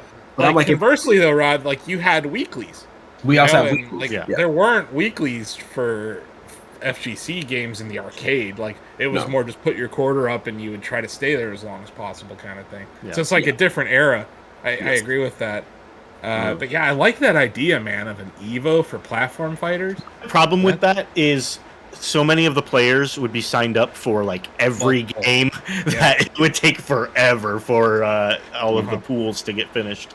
And God, do you remember how big the Evo roster was? It was like 10,000 players showed up to play Evo in Las Vegas. So and then you could do Melee. You could do. Would you bring Brawl to the? I would bring them all. I mean, all Smash. Even 64. You can even do community tournaments. 64? 3DS. Yeah, you could do like community tournaments. So obviously you have your main lineup. 3DS Smash 4? No. It's not going to But yeah, man, if you got Brawl and you got 64 there, I'm in. Oh yeah, that would be amazing. That would take like a week. That would be a full week. Because like I said, you'd have so many players who wanted to play every game because the skills translate so well between them. You almost might want to stagger it, where you just go in order. Really. So it's like, okay, we're going to start with 64 on Monday. Yeah, at this game, sure. By Sunday night, it's going to be Ultimate and Melee or something. All right. I think we should move on. What? Let's pencil this in for Rodfest. Rodfest. Tentative of platform fighters. All right, it's a good place to move on to the next story. We got to talk about FaZe Clan a little bit today. We talked about FaZe Spargo, but let's talk about FaZe Clan, the organization itself. They have a couple of bits of financial news happening this past week, and the first one I want to get into is a new partnership that they've announced with Current. So we've talked a lot about all of these esports orgs partnering with like these cryptocurrency exchanges and things like that. But this is actually not one of those. I was actually kind of surprised because I didn't know what Current was. I did a little, investigation, and Current is just an online bank, kind of like Chime or Dave or whatever. It's an online banking app. So it's really more about teaching their users how to save money and how to, use a bank responsibly, and it's not cryptocurrency. Yeah, I thought this was pretty cool. Asif, what do you think about this kind of partnership moving forward for FaZe? Yeah, okay. Yeah, just okay. Look, I'm not a crypto dude. Yeah. I'm not a fan of it. I think it's like wasteful. I think it's a waste of resources. Yeah, but and this GPUs. isn't Like, why? Okay, look, there's just some dude on a basketball court holding a Visa and pointing at it like, yeah, dog. If this is check like out a bank, if this is like a financial thing and it's like designed to help people be smarter with their money, sure. Yeah, that's what this is more about. Yeah, but you're kind of mentioning like, Coinbase is in everything. We cryptocurrency and esports is like it's becoming so ingrained that it's odd for me to see news where it's not a cryptocurrency. Yeah, you saw me default to thinking it was crypto. But I guess this is good, but like at the same time, I just think it's very strange. It speaks to where we are in the economic cycle that like banks or new age banks or whatever fintech, whatever you want to call them, are partnering with esports orgs. And like there's some synergies there, I guess, but like if I'm being honest, like I think Papa John's makes way more sense than a lot of these things. Everybody's eating pizza who's watching Smash. You know what I mean? But like if you're a FaZe fan, like are any of you going to get a current card because of this? A debit card? No, I have a debit card and I'm happy with it. Thanks. You know what I mean? Like everyone has like one bank, they hate it, and that's it. Like I don't think I'm good for FaZe because they're gonna get money out of this. Mm-hmm. But like I don't care about any of this stuff. I would rather this happen than I know HBox is doing the lunchbox, his weekly. It's now the coin box. Coin box, yeah. Yeah. And he has money for it from Coinbase. Mm-hmm. That's good. It's good for the community. But like, are Smashers actually signing up for Coinbase? Are they actually investing in crypto? That's a good question. Yeah, that is a good question. I actually asked HBox at Pound if he would be down to do an interview, like an actual, sit down like I traditionally do with some of these other people. And he said he'd be down. So I'm trying to get that set up with him because I have some questions about Coinbox and like what it means for the community going forward. I think it's great what HBox is doing. Like HBox has done a lot for the community, and I don't want to denigrate what he's doing. I just think it's like it shows how weird this world is that you have like crypto wallets partnering with platforms where honestly a lot of the viewers aren't old enough to have a crypto account. True. That's what I think is weird. Every Smasher can get a pizza. You know what I mean? You can drink Mountain Dew. You can eat Doritos. Like, a lot of these past partnerships kind of made sense. This one, I think this partnership kind of makes sense when you look at it to where, you're right, a lot of their demographic is not old enough to even have a bank account or whatever. Yeah. But a huge part of their demographic is just newly turned adults, right? These are kids who are just now, getting out into the world, getting jobs, making money, and they might not have a bank account, or they might have, they might still cash their check at Walmart or whatever. To me, this is like the kind of thing where parents give their kids a budget. Yeah. You know what I mean? It's also like, it's a savings account. Yeah. And they call it the future of banking. It's like, it's a fucking savings account. It's a debit card for a savings account. We're gonna act like we reinvented the wheel here. You gotta love this fucking. If you're marketing it to kids, you definitely have to dress it up and like have like Blake said, the guy on the basketball court just pointing at the car. Hey, yo, man, what's out here on the streets? I just picture we play basketball and we use Visa. Yo, all up. Man. But all just he's making it rain fucking credit cards. I can't. I think a lot of these gamers, as not to of course dunk on Smashers, but they have really poor spending habits. Myself included, and I'm on the opposite end of poor spending habits. I'm like, dude, I'm not spending any money this weekend. Watch, okay, I'm gonna eat fucking crumbs if I have to. Like, I just don't want to do it. Like before we talked about Low Tide City. I was going to a room with like 8 other dudes in a hotel room. They were like, "Yo, we got a corner for you. Just go pick it out over there." I'm like, "Okay, cool." Then I was like, maybe I should reconsider a couple things. I don't want a room with a bunch of smelly dudes, but yeah, I think these people who play video games in general. I think they need to know that you got to save money, and if you have to do. If Blake and I have to go hire a dude to stand on the basketball court and rap and point at cards to get the point across, I'm kind of about it. It does seem kind of weird, especially as adults like ourselves who we already have to save money just so we don't end up on the streets. It's like, did we really have to do it this way, or should the parents just kind of maybe get a little bit more involved? But I guess with these kids, they're spending so much time on their tablets, phones, consuming this content. Why not have a cool guy on the basketball court just pointing at things? Look, I will say that trying to increase financial literacy is a good thing. Yeah. But that's not what this is about. This is about it's about making money. In the end of the day, it's about making money for sure. Yeah, so I am, let's just say, having worked in financial services, I have a very large amount of skepticism for everything they do. Okay. And that would be the case with this too. So they're trying to collect data. They have not reinvented the wheel here. No, not at all. I did a cursory glance on their webpage. It's a savings account. There is one thing I can see is that they seem to give you, it's almost like a payday advance, where they allow you to overdraft up to $200 fee free. Wow. That's okay. But they also they say that you get paid up to 2 days faster with direct deposit. So what they do, there's the T+3, T+2 rule. Yeah. They basically are using leverage to make sure that you have your money the minute it gets deposited, instead of 2 days later. Mm-hmm. That's just debt that's being used to do that, and nothing they're doing is actually reinventing anything.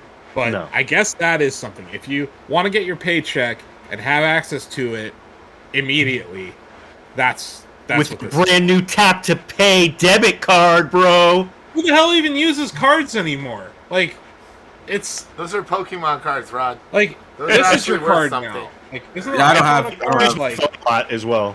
Yeah, I better not tap use to pay with their watch, which is also tap to pay. Yeah. Yeah. So I'm not sure what I feel like we're at the point of this market, and this is, I guess, not necessarily esports talk, where there's a bunch of problems. There's a bunch of solutions searching for problems. It's like, here's a solution. We spent all this money developing. We need a problem. And it's like, you know what? Smashers, they need this. And it's like, okay. I think it speaks to the popularity of esports that all these companies are jumping on there. Yeah, I'm not holding up my card. I know you assholes are going to use it. This is a canceled card. Yeah. You guys can hold up your Pokemon cards. Everyone's after me Lucky Charms. So that ain't happening. I'm poor. Okay. Yeah. I'll tell you what. You give me all your money up to $200 more than you actually have. I'll just buy Pokemon cards with it. That's it. That's the strat. No, for sure. But I get it, and we've seen it with BTS or Beyond the Smash. They're doing. I thought you were talking about the K-pop. Not the band. I think they probably have some bullshit too. We've seen. HBox has a partnership that's with crypto, it's good. The net positive, good. It's good. If it's good for esports orgs, I'm not going to hate on them. But from a consumer standpoint, I'm like, this isn't for me. But then again, none of this shit's for me. I'm old. It's definitely for a younger demographic. But at the same time, who's like, ooh, my debit card's cooler than yours? No one. I don't know. Yeah. Y'all remember the Street Fighter debit cards? You had to put money on them in order to use them? You don't remember? Don't remember that. Okay. Was there one that played the Guile theme every time I swiped? Because I'd be about that. I mean, every time if I had one, I probably would have been like, and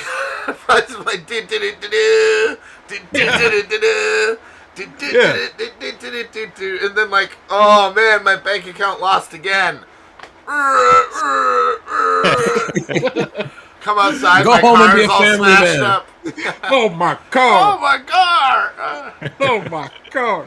Wait, there's more FaZe news. There is, but first, I think we should talk about what is for everybody, because we're not sure who this is for. You know what is for everybody? I think we should talk a little bit about Shacknews and us here. Shacknews is for the children, just like the Wu-Tang Clan. That's right. We are for the children. Shacknews is for the children. So make sure you're following us here on Shacknews Twitch. Make sure you click the notification bell. Just click all the buttons. I don't care which buttons you click. Click them all, but make sure you click that follow button and the notification button. Right underneath us all. Yeah, if you really want to do us a solid, maybe click the subscribe button. You could kick us one of those subscriptions. They're only $5. Or if you have an Amazon Prime account, you can link that to your Twitch account. Get those combined together into Prime Gaming. If someone subscribes right now, free. If you subscribe right now, I will make a song about you right now. Oh, yeah, and I mean, Blake will definitely do that. First person to sub. First person to sub gets a free song, but make sure you link your Prime or your Amazon Prime account to Twitch as well to get that free Prime Gaming. Then you can just give us a free sub every month that they kick your way, and you can kick that our way and make us very happy. It's like stealing money out of Jeff Bezos' pocket and giving it to us. Pretty much. There's nothing more wonderful than stealing from Jeff Bezos, so please. Help us steal Jeff Bezos' the best way. We want those Bezos bucks. Come those on. Bezos. I like that. I like that, Rod. Jeff Bezos. I've got all My of bad. I'm back on the bucks. basketball court pointing at things again. All right. So if you can't watch us live, though, on Twitch, because obviously people are busy, you got things to do, you got places to go, you can always check us out over on YouTube at your own convenience. You can watch any of our two channels, any of the two channels we have, Shacknews Games and Gamer Hub videos, where we're bringing you thousands of hours of exclusive content. Hey, shout out to Gamer Hub. Just hit 30,000 subs last week. Yeah, Gamer Hub hit 30,000 subs, and that is where you also see Rodney's interview with MK Leo. That's right. So make sure you go check out that interview. We had it running as B-roll previously, but if you want to go see the actual interview, hear the questions and the words coming out of MK Leo's mouth, the #1 smasher in the world, talking to us, Shacknews, via Rodney Conyers Jr. Make sure you go check that out on Gamer Hub videos. Yeah, thank you, Rodney, again for that awesome interview. Hey, I wouldn't have been able to get there if it wasn't, for these wonderful gentlemen in charge here. So I'm just happy I had the opportunity to go and pick his brain. Very talented young man, very intelligent too. So yeah. Lots of great content also on our social media from the event. So, there's an interview with DeBuzz. There's a Luis interview up there. And Luis made it in the top 8. He did. Well. He's getting closer too. I know we didn't talk much about him. He's another one that's getting very close to, he's making MK Leo and Sparkle kind of tremble a little bit. So I would imagine he's the next breakout star too. Yeah, so there's a lot of content, and it's all evergreen over there on Gamer Hub. There's a lot of great interviews, Shacknews. We got original content, all of our VODs. This episode will be on youtube.com/ShackNewsGames. Lots of great content over there. Yeah, check that out. Subscribe to both of those channels so you don't miss any of the videos that we're posting. Yeah. We post them almost every day. Greg Burkleton Burke is very busy churning out those videos, doing a great job of it as well. So yeah, make sure you go over there, check those out. And we talked about our social media platforms, so go and check out those social media platforms. We're over there on Instagram, Facebook, Twitter, all over the common ones. We're at Shacknews on Twitter and Facebook, Shacknews Media on Instagram. I don't know what's happened, but our Facebook is blowing up, Brian. Wow. Is it really? I don't know what happened. It is. I wouldn't even know that because I don't really check Facebook. Who the hell uses Facebook? None of our viewers are using Facebook. None of us use Facebook, but apparently... I use Facebook. Okay, Rod, have you noticed? I actually have, and I have you guys like notifications on. You guys are in my bio on Facebook and everything. No, we went over it on our weekly call, but it was like we're reaching like way more people than we ever have before on Facebook. And holy shit! Yeah, you are. Okay, you see it.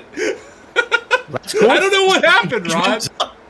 But yeah, like we're trending. We're trending on Facebook these days. Well, thanks, Mark Zuckerberg. And it's not because we like Facebook. I was short Facebook stock earlier this year. We talk so much smack about the company.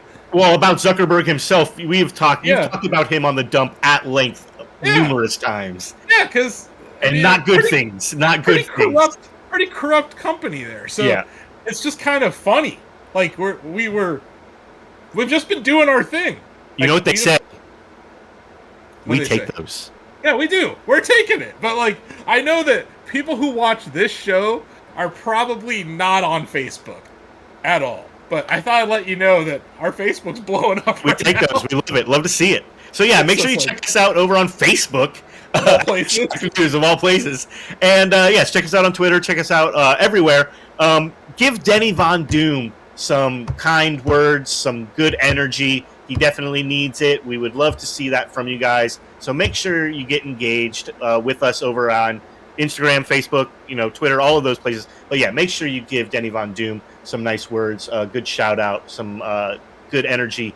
Hopefully he'll be feeling better here and headed back our way to have us her help us host the wide world of esports.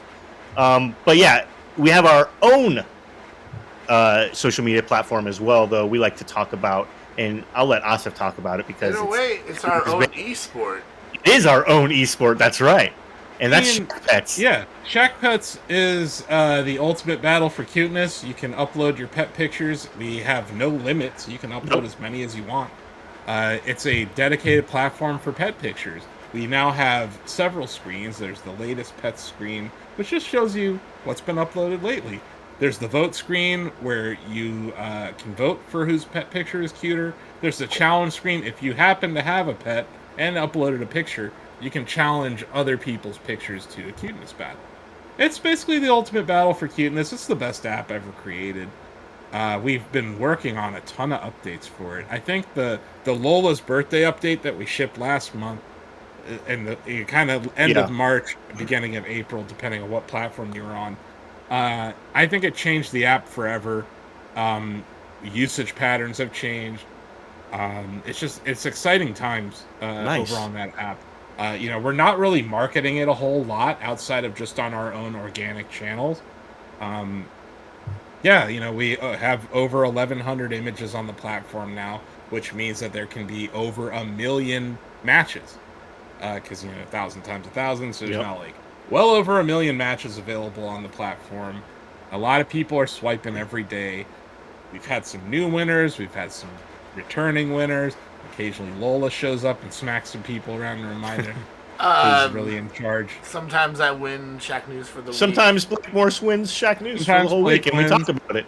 Yeah, Blake won last week. Did not win for the month. No. We'll get to that later. We'll get to that later. But yeah, Shack Pets. It's free.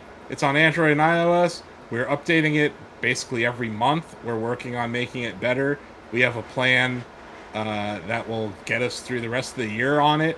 And we don't advertise on Shacknews. We do advertise for our own app. Like the only ad you'll see on shacknews.com is an ad for our free app. So if you do the math, we're not really advertising like a traditional website would. No, Shack Pets, it's free and it's fun. So, what are you waiting for? And if I ever do monetize it, I just want to let everyone know, we're doing it in a way that will not break the current flow of the app. We think the app is really fun the way it currently exists. It is. And I take it very seriously that it is approved for ages 4 and up. And I think that automated advertising would break that. So I have no interest in ruining that. I know a lot of my friends, they like having an app that they can just hand to their kids, and they know nothing bad's on. And with safe mode, you can remove the words, so it's just pictures. We're working on a bunch of filters for it. Your cat came in shot during this. Yes. That's couldn't have timed that any better. Just got these guys. That's Lincoln right there. That's Lincoln? Is Lincoln not on the platform yet? Not yet. He needs to be. I just got these two guys. That's amazing. Yeah. But yeah, we love animals. We love animals at Shacknews. I love my dog Lola. She's the CEO of Shacknews. And yeah, we my beans. I have some pretty impressive pictures of my cats. Yeah, Blake's cats are both on there. It's just been fun to watch the app evolve over time. We could have made a boring app that was just our website experience in an app form. I chose not to do that. Yeah. Pissed off some people in the process. And then the other side of things, it's like 40% new users on Shack Pets. So like we're bringing new blood to Shacknews.com every day, and I think that's exciting. There's also a lot of female users that are signing up for Shack Pets. It's been awesome. Moms, daughters, whoever. And then pet enthusiasts. We have 8 Mikey who has like 15 different animals. He lives out on a farm. So it's cool to see people's stories. It's cool to see. There's BMO looking adorable. It's a really fun app. I think it's not done yet. Like it's obviously evolving. There's things though, like when we launched last year, we had to get it out the door because once we saw it in the wild and we saw people using it, we realized, like Latest Pets was never in the design doc. One of my friends in Japan was like, hey, I just want a feed of all the pictures. I was like, okay, here you go. But it was one of those things like pre-launch, it wouldn't have really made much sense. But once we knew that there were pictures on the platform, we're like, sure. So now, where does Latest Pets go from here? Right? Like there's there's a lot of stuff that we can do that may even expand beyond the app that we're going to do this year. And it's an exciting time for Shacknews on the dev side. Well, that's awesome. We should also mention Shacknews.com before we end this commercial break. Go to Shacknews.com. Make sure you check out the mother site. That's the reason why we're here. Yes, bringing you gaming and technology news for over 26 years now.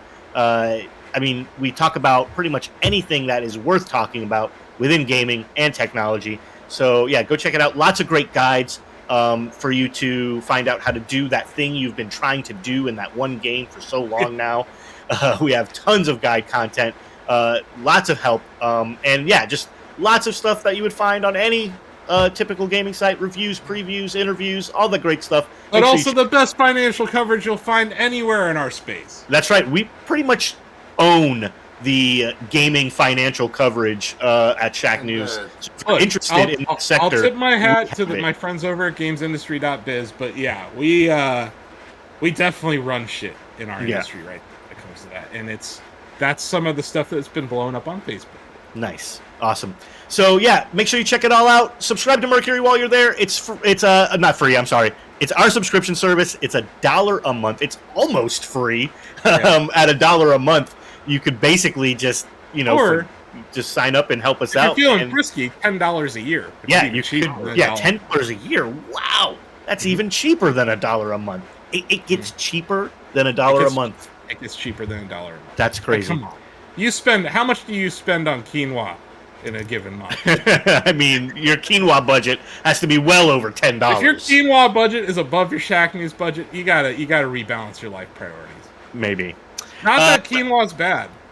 No, it's a healthy. It's a grain. good ancient grain. It's a good grain. Yeah, it's a good ancient grain. Good grains. But check it out. Subscribe to Mercury, and if you want to sub for a higher tier, get some cool swag like t-shirts, hoodies, all that kind of stuff. Oh, we are super meta now. Russian nesting doll of Twitch streams. Uh-oh. All right, let's move on, though. I think that's enough for our commercial break. We got some more FaZe news to cover, and this one is the one. Quick. Shacknews also has another feature called Cortex and another feature called Reader. Yes, Cortex and Reader. Those are free features for anyone who has a Shacknews.com account. Shacknews Reader allows you to follow YouTube channels, YouTube channels, podcasts, subreddits. Who the hell likes reading Reddit? No one. You know what I like? I like reading Reddit's chronological order on Shacknews Reader. That's the way to do it. I actually have one of my favorite subreddits on Shacknews Reader, CRT Gaming, just because it's so much nicer to go through the posts as they get posted rather than instead of having to worry about if it's been upvoted or whatever Reddit thinks I think Reader I want to see. Just told me that the Kardashian Jenners won their defamation trial against Blac Chyna. There you go. Oh, there you go. Thanks, Shacknews Reader. It also just told me about the new Mega Man YouTube video, Mega Ran YouTube video. See? We got Mega Ran's YouTube channel is on Shacknews Reader. Of course it is. Yeah. And shout out to Mega Ran. Check out Shacknews Reader. Check out Shacknews Cortex. Check out Shacknews Chatty. I mean, if you're feeling like it. But those other ones, Reader and Cortex, are really good, really cool. Make sure you check them out. Make sure you use them, and I think you'll find your internet browsing to be much more pleasant by doing so. There you go. Let's get back to being phased. Let's get back to being phased by FaZe Clan. I had to bring Asif on for this next one because there's so many terms and things that I don't even know what's going on. But apparently this is news that is worthy of printing. FaZe is on their way to becoming a publicly traded company through a SPAC merger with the Riley Principal Merger Corp. But with recent filings from FaZe, we're starting to see some details into this merger that are looking a little tentative. But it turns out, in all likelihood, this will probably still happen. So for those who aren't quite aware, what is a SPAC merger and why is this a big deal for FaZe Clan, Asif? Okay, so good question. SPACs have gained popularity in the last 2.5 years. Okay. It's a way for a company to go public without going through the IPO process, right? Initial public offering. Mm-hmm. You used to have to do a road show where you were glad hand bankers and hedge funds and all sorts of stuff. Try to sell yourself to them. In this case, you find a company whose stock is basically in Turd Town and you buy it. And that's how you go public. You buy it and you rebrand it yourself. It's like if there's a Denny's in your town that's going out of business, you buy it, you turn it into like your own restaurant. You're like, ta-da! You know, but you didn't have to build that Denny's, right? You didn't have to file anything. Like, you just bought the damn thing. So it looks like FaZe is looking to do a very similar thing with B. Riley Principal 150 Merger Corp. They're planning on raising almost $300 million from this deal. So obviously both companies are giving a little and taking a little here. They're valuing FaZe at $1 billion. Yeah. The stock will trade under the ticker FaZe on the NASDAQ. It gets kind of nutty here. Because, yeah, they're valued very highly. But from what I read, they are already shrinking when it comes to revenue. The revenues are down year over year. So this, honestly, what's going on here, insiders, people who already own FaZe, probably want to liquidate some of their existing stake, right? Maybe if you've owned FaZe for 10 years, you're like, hey, I should lock in some of my gains here. It's being valued at $1 billion for guys. Let's get some money out of this. So SPACs are really good for that. It's a good way to bring your company public without having to really worry about institutional investors. Institutions can still buy it when this SPAC deal goes through, but it's really about bringing in the public. And I just want to warn everyone: don't buy this stock. Don't buy this the day that it comes out. I don't think it's worth $1 billion. If they're losing money, also think about it from their perspective. If you're an insider in FaZe and you're selling into this deal, why should I buy it? If the people who founded it are selling, if the people who really, you know what I mean? So it's like, this is a good thing for them. It's a good thing for the shareholders right now in FaZe. But just beware if you think you're going to become the next millionaire in esports by buying FaZe stock. I'm not saying that FaZe stock will never be a buy. I'm just saying that the valuation that they're giving it today, probably higher than it will be in the long run. And there are a raft of SPAC deals that have all tanked, Bryan. Yes. So one of the conditions of a SPAC merger is that they have like a deadline, right? They have to be merged by a certain time. And with this one, the deadline is February 23rd, 2023. So at the end of February next year, this has to be a done deal, or all of the I think they have to liquidate all of their holdings or whatever and basically give it back to the stockholders.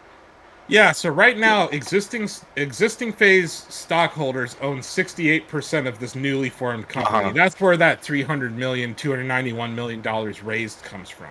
But they're now going to have the liquidity to sell into this market. Yeah. Which I think is kind of nutty. It was most recently valued, according to Forbes, at $305 million back in 2020. So this is like a 200% gain in their valuation. Yeah, that's crazy. In 2 years, which is kind of nutty, especially for a company that loses money. But is it also crazy because part of this news is that FaZe is not expected to file a positive earnings before interest, taxes, depreciation until the end of 2023. So they won't even... The earliest. At the earliest. So they're not even going to file positive earnings until well after this merger would go through. Yes, and so you look at it once again, like you have to look, there's two sides to the trade, right? There's the people buying it in the public market, and there's FaZe. Yeah. FaZe owners are doing this so they can raise money. They're gonna have like about $275 million in cash after this deal closes, and they're saying that they're gonna use it to make acquisitions. If you're losing money and you're making acquisitions, are those acquisitions going to make you money, or are you just going to keep losing money? You'll just keep losing money. And then the question is, will they do a secondary offering? Are they going to dilute their shareholders further because they're losing money? So it's a question of how much money will they lose in the next almost like a year and 9 months? A year and 8 months or so? I would sell this stock with both hands. Like, I would stay the hell away from this stock. Mainly because every SPAC I've seen has just been brutal. Like, some of them do well for a day. The most recent SPAC that I've seen that actually performed well for one day, and actually even up till now, it's called DWAC, Digital World Acquisitions Corporation. They merged with Donald Trump's Truth Social app. They went public as a merged entity for $9.90. Their stock's currently at 60. It was in like 130 3 days after the deal went through. These things are very illiquid, right? Because you have to remember, 68% of this is going to be held by existing shareholders. That means that only 33% will be available to trade. So these are going to be illiquid things. The stock could probably go up on that day. You can tell me I'm a dumbass when it happens. I won't mind. Don't buy this thing. Wait for them to actually show financial results that make sense to buy it. And it's very likely that they'll be trading at a lower valuation when that day does come. But these SPACs, you do a SPAC because you can't do an IPO. Because your company is not worth doing an IPO. An IPO is a better way to go public because you don't have to spend anything. You don't have to acquire a garbage company. Yeah, it makes me wonder, like, if FaZe Clan is the highest valued organization in esports, then why would they have to do something like this, right? If they truly are the highest valued company in esports, shouldn't they be able to do an IPO? Yeah, they should. And they just don't want to. They don't want to because, A, they may get a lower valuation, which is bad for the exiting. $1 billion valuation. Yeah, like, if you're getting $1 billion through a SPAC, maybe they were only getting $300 million in an IPO. Yeah. And honestly, $300 million in this market where you have Apple's worth $2.7 trillion, Microsoft's $2 trillion, you have a lot of money sloshing around the market. You could get killed as a $300 million company. You can get killed as a $1 billion company. $1 billion just isn't what it used to be. But yeah, 300 million certainly isn't. Right, yeah, because me with $100 billion, it don't stretch, Yeah, you know what I mean? Like, it's just, you start flying private. Yeah. You got your islands that you got to maintain. DoorDash all the time. Property tax on islands. DoorDash fees. Yeah, and then also whatever fancy hoodies that they're making. It's all overhead, right? But yeah, like, this is weird. And stuff like that deal with Current is how they're going to justify their valuation. And I don't know if the numbers add up yet. Right now, I don't think they do. I thought I saw somewhere that they were losing. What was the amount that they lost last year? Yeah, they don't expect to be profitable at all in the next year. Here's the troubling thing. Revenue grew 42% last year.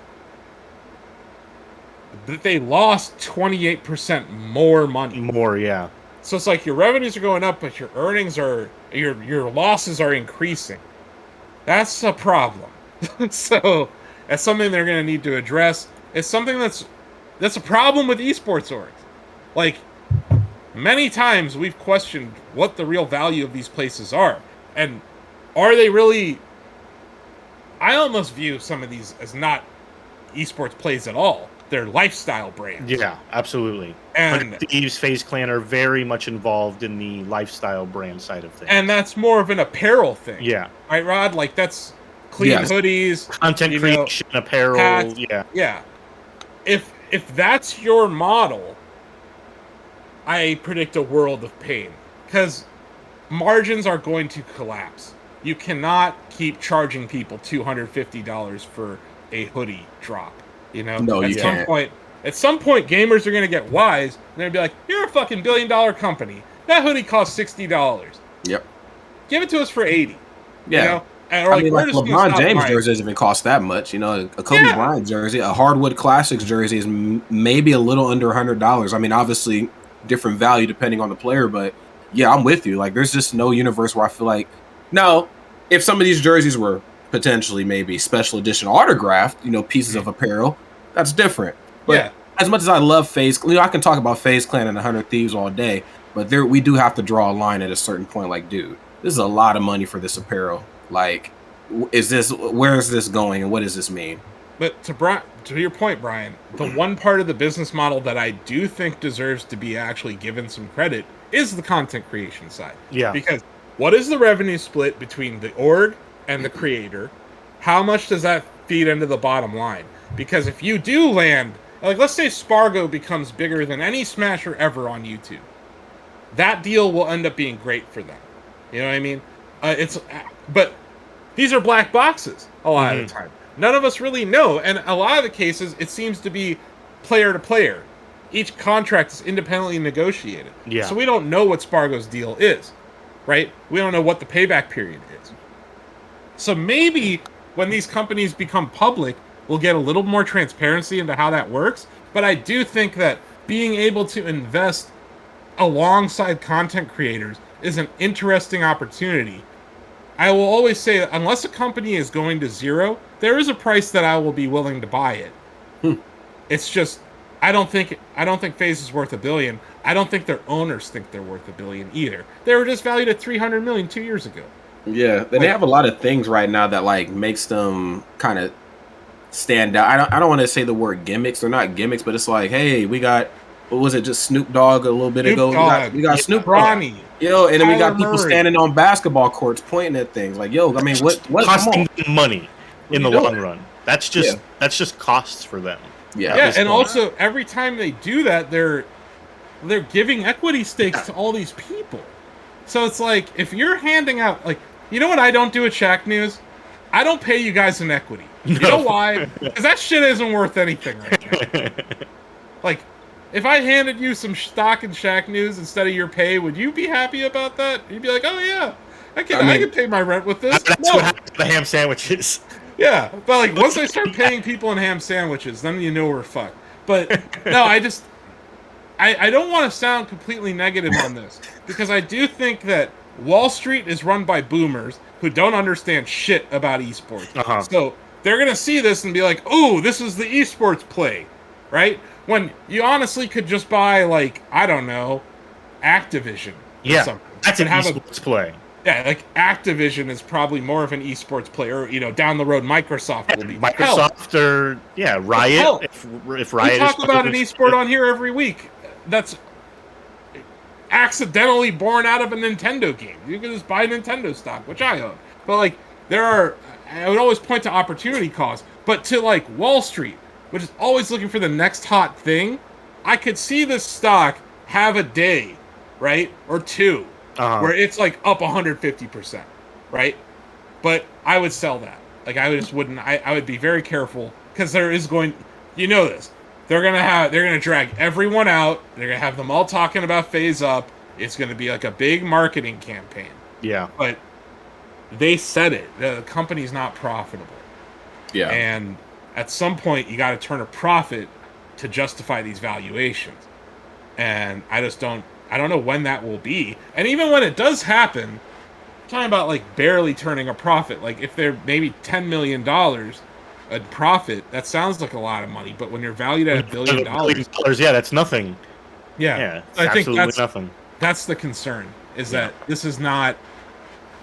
I just question any SPAC deal, and I had people try to pitch me on SPAC deals 2 years ago, and I was like, no, you weren't having it. No, I don't want to be a publicly traded company. That's the other side of this. Like, you have way more regulation, way more expectations being a publicly traded company. Like, people are going to look at your results every quarter. Does FaZe have, like, a seasonality? Probably, right? Like, Christmas time probably does better than the rest of the year. Sure, yeah. You know what I mean? Yeah. So like, none of this is known right now. It's also like you're gonna give away your secret sauce to 100 Thieves. 100 Thieves is gonna sit here and watch this and be like, oh, okay, we're not gonna do this, we're not gonna do this, we're not gonna do this. The first company to go public in this space is going to be FaZe, basically. And because they're the first through the wall, they're going to lose a competitive advantage, which is being private.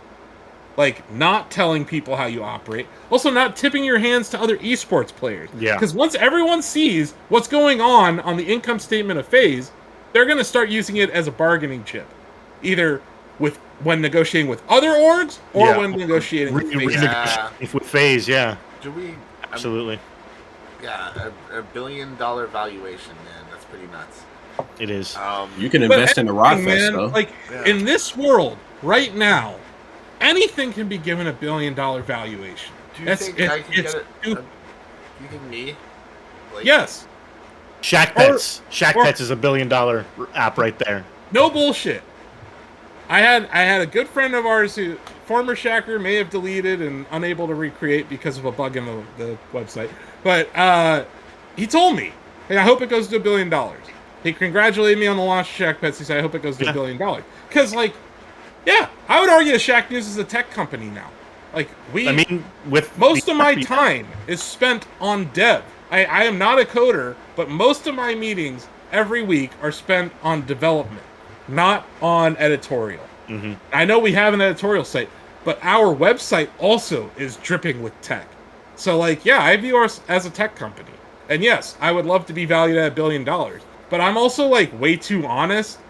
And I'm pretty bad at making money, clearly, when it comes to this website.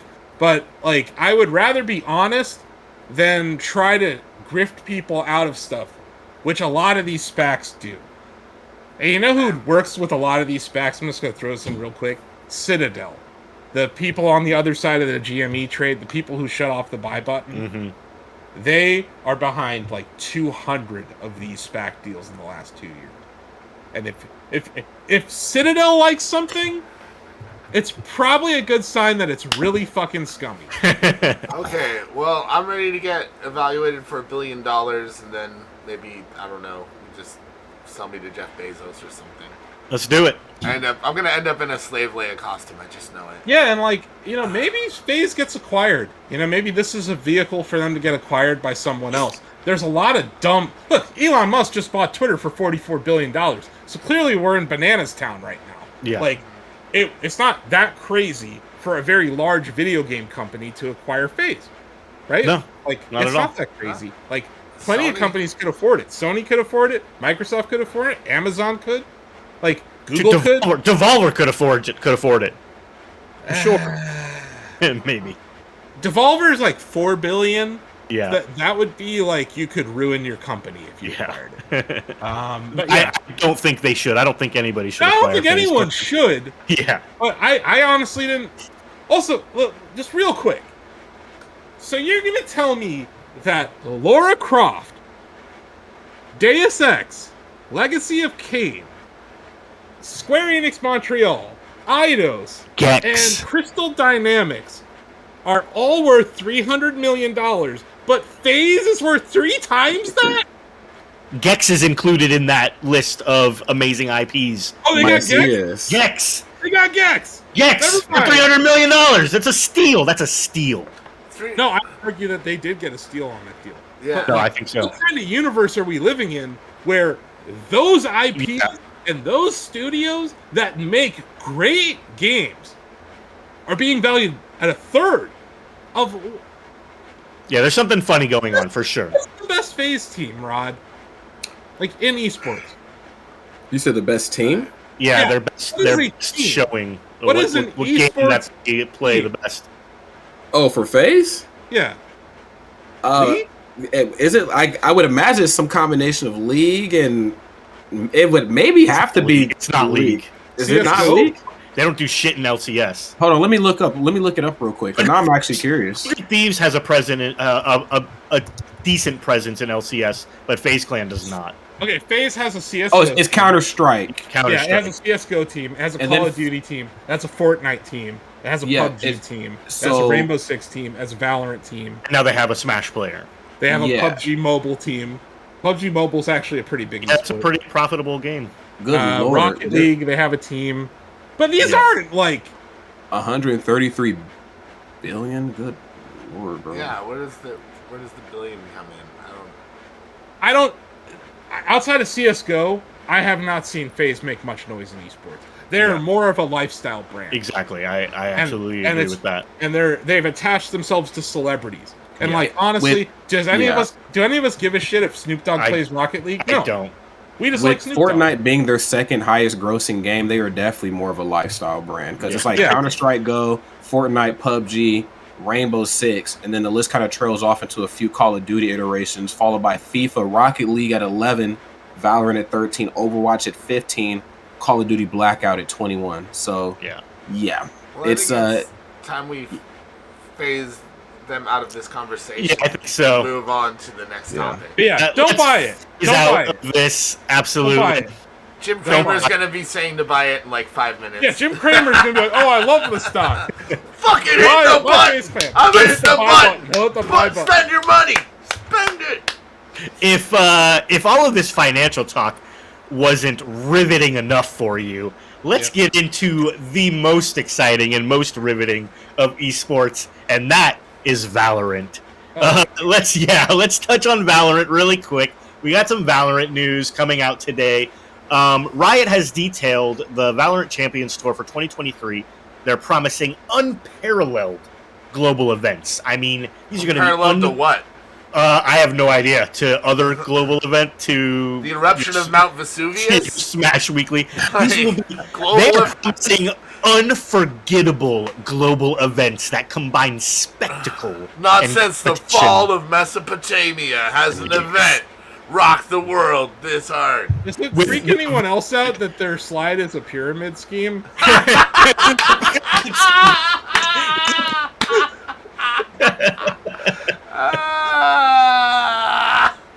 That's my laugh. Sorry. And these unforgettable global events are at the top. Yeah. Obviously, we're at the bottom. Shacknews.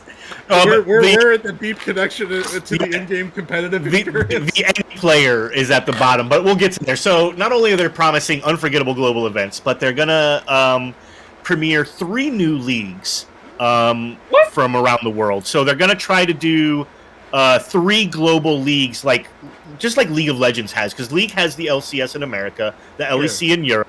And the I forget the Southeastern Asian one. I forget the initials for it, but they have a Southeast Asia league as well. Yeah. So they're going to do that. They're going to have an American Valorant League, a European Valorant League, an Asian Valorant League. And then they'll have a Worlds. Yes, they'll have a Worlds at the end to combine all of that into a thing. So they're taking a page from their League of Legends. Which is very successful. Yes, which is very successful. Yeah. So not only that, but they're doing an expansion to the current Challenger and Game Changer systems, which is not really detailed. Just they're going to expand those current systems. But what I think is more interesting is they're going to unveil a new competitive mode designed specifically to give more opportunities for regular players to go pro. And this is going to be within the game itself. So you will be able to just load up Valorant, play this new competitive mode, and by doing extremely well, by probably being in the top 0.01% of players in this mode, you could possibly qualify for professional play. And I think that's really cool as well. Here's how it works. You sign on, you start using all the Valorant products, right? Then you get 5 of your friends. Yes, then you start get 5 playing of your Valorant and using their products under you, right? And then they build out a network and so on and so forth. Next thing you know, you've got the triple diamond pin, and you're speaking at Valorant Fest 2024, telling everybody to stay motivated and keep working. And that's, how much Tupperware do I have to sell? Man, you got to drink juice. You got to box it all in Valorant Tupperware. You're gonna have Valorant cleaning products. It's gonna be Tupperware, all of that combined together. I won't talk shit about the game. I'm not gonna talk shit about the game because it's fine. I can't watch this thing. I can't either. It's so slow. Long. It's slow too. It's like, hey, we took CS:GO and we made it slower. I'm like, no, please and no. then we matches longer. Yeah, that's like, now we made the matches like best of 26. I'm like, what? It's like, leave me alone. I don't want to watch this. No offense to the players who play it. Like, the actual skill required is still very high. I get that. It's actually a competent shooter. But man, I do not want to watch this thing. No, so, but good on them. Maybe I'll watch the global event. They're putting effort into it, right? They're making sure Valorant is not going to be one of these games that just comes out, fades away, and people stop playing like so many others. I mean, they invest way too much money in the development of their games. They got low money, man. And like they have a ton of money from League, from Tencent, and they can do this. They're gonna do this with Project A too. Yeah, I hope so. Yeah, I would think so. Yeah, that's coming. Like, I know we're not getting it this year. We're gonna get an update later this year about it. But like, I see this and I'm like, hey, if this gets us to Project A, more power to them. All right. But yeah. Let's move on because we only got like half an hour before Steve Tendo's on, and we still got sauce talk to get through. So let's get to our last feel-good story of the day, and I guess this is kind of a feel-good story. It is another way for anybody to go pro. Team Liquid is teaming up with Coinbase to prevent you from playing. To present a new player scouting event called the Next Wave. Now, this is a video application submission thing. There are 4 days left to submit your video. It will be watched by the Team Liquid judges, and 6 finalists will be selected to be flown out to LA. They're gonna put them up, in probably like a cheap house or whatever, and you're gonna compete on Twitch and YouTube in your gamer house for Team Liquid, and the winner is guaranteed a contract with the esports organization. Rodney, as a big Team Liquid fan, what do you think about this? You think this is a cool thing, or is it just kind of another reality show gimmick? I wouldn't say I'm the biggest Team Liquid fan, but I am a fan of some of their players, though, namely our friends over in Smash. But I do think that this is a really good thing. I think having better ways to kind of bridge that gap between like semi-professional or maybe amateur, and give them kind of what that glimpse is, like that outlook into what being a professional player is all about. I think we need to see more of that. I mean, we can't say, obviously you guys haven't said it, but those who are watching, you can't say you like collegiate stuff and then you don't like this. Like, this is kind of done with the same sort of idea in mind. Like, if you want the next generation, or even just the next chapter, it doesn't even have to be a generational thing. You want the next chapter of gamer, to be able to get in properly and efficiently in ways that we weren't able to, because this is what we do sometimes as older people. We're like, well, if we had to grind and get it out the mud, then they got to do it too. But no, if programs like this exist, I'm very happy for them, and like I want more companies and more teams to step up to the plate like this. Like, it doesn't have to be as shut off and business done behind closed doors. And how did you get sponsored? Oh, I met a dude through a dude through a dude through a dude, and then I got on the team. Like, no, there should be more, front-facing things like this where people can see the process at hand, and maybe weed out the people who are like, I want to be a top player, but maybe I don't know how exactly to go about it, or maybe, hey, I've seen the process and there's no fucking way I'm doing that. So goodbye. This is sponsored by Mike and Ike. Do I get free Mike and Ikes if I win? Probably. Because if I get free Mike and Ikes, I might try it for it. Team Liquid just has like bowls of Mike and Ikes, placed around for your convenience. Like, Coinbase has just fuck you money. They have like $7 billion of cash on hand, and there's a lot of competition in their space. There's a ton of different crypto wallets out there. Robinhood entered the space. GameStop's obviously coming with one. It's smart. I think it's cool to see what Coinbase is doing here. Like, I don't necessarily like crypto, but like the way that they're supporting the Smash scene in various ways, the way they're allowing creators to have this kind of a contest, I think it's good. Like, it's real world for esports.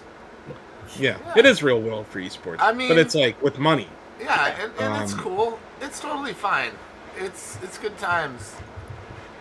Yeah, I think it's cool. Yeah. I mean, everybody likes real world. Everybody likes, the reality show formula. You put 6 people together. You pick the most outrageous personalities. I'm sure the video submissions will be picked on, like, player skill will definitely have a lot to do with it, but the player personalities are obviously going to be the bigger part of why these people are picked for this show. Rod, what do you have to say about that? I would even go as far to say maybe even if it's not so much a skill-based thing, obviously personality is always going to be a big thing no matter how much these teams like try and deny it. They definitely want their players to have some sort of personality on and off the sticks. But also I think how easy you are to coach and maybe like shape, more than even just the skill set that you might walk in with, because there might be some players who are like kind of okay, not quite as good as like the guy who obviously has been practicing a while before the program, but because he's a little bit easier to shape, because he's maybe a little bit easier to coach, I can see them maybe keeping them and trying to maybe play the long game. I mean, we've seen TSM's doing it with League of Legends right now, if I'm not mistaken. I have a whole new lineup of a freshly revamped cast of players right now this season, or last season rather, and they're just literally building from the ground up. Same with Luminosity and HCS. They have a really young team right now, so I could imagine they might take a similar approach where they might not be the strongest guys in the room, but you know what though, we can shape them into something better. We just have to give it a couple seasons or maybe even a couple years. Real quick, how would you guys weed out the strongest of these 6 finalists? Like, would you make them play Street Fighter 2 against each other? Would you make them, Mario Maker 2?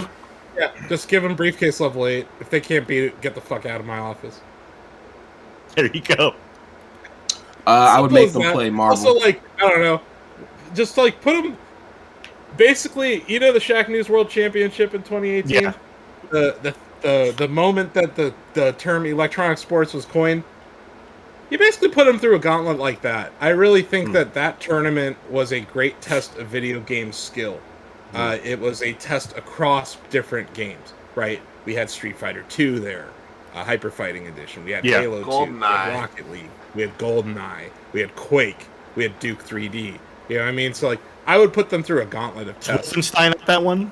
No, that was at Quake Holium. Okay, Quake Holium. We did a score attack speed run that was fucking electrifying. Also a great test of player skill. I would have a DDR round.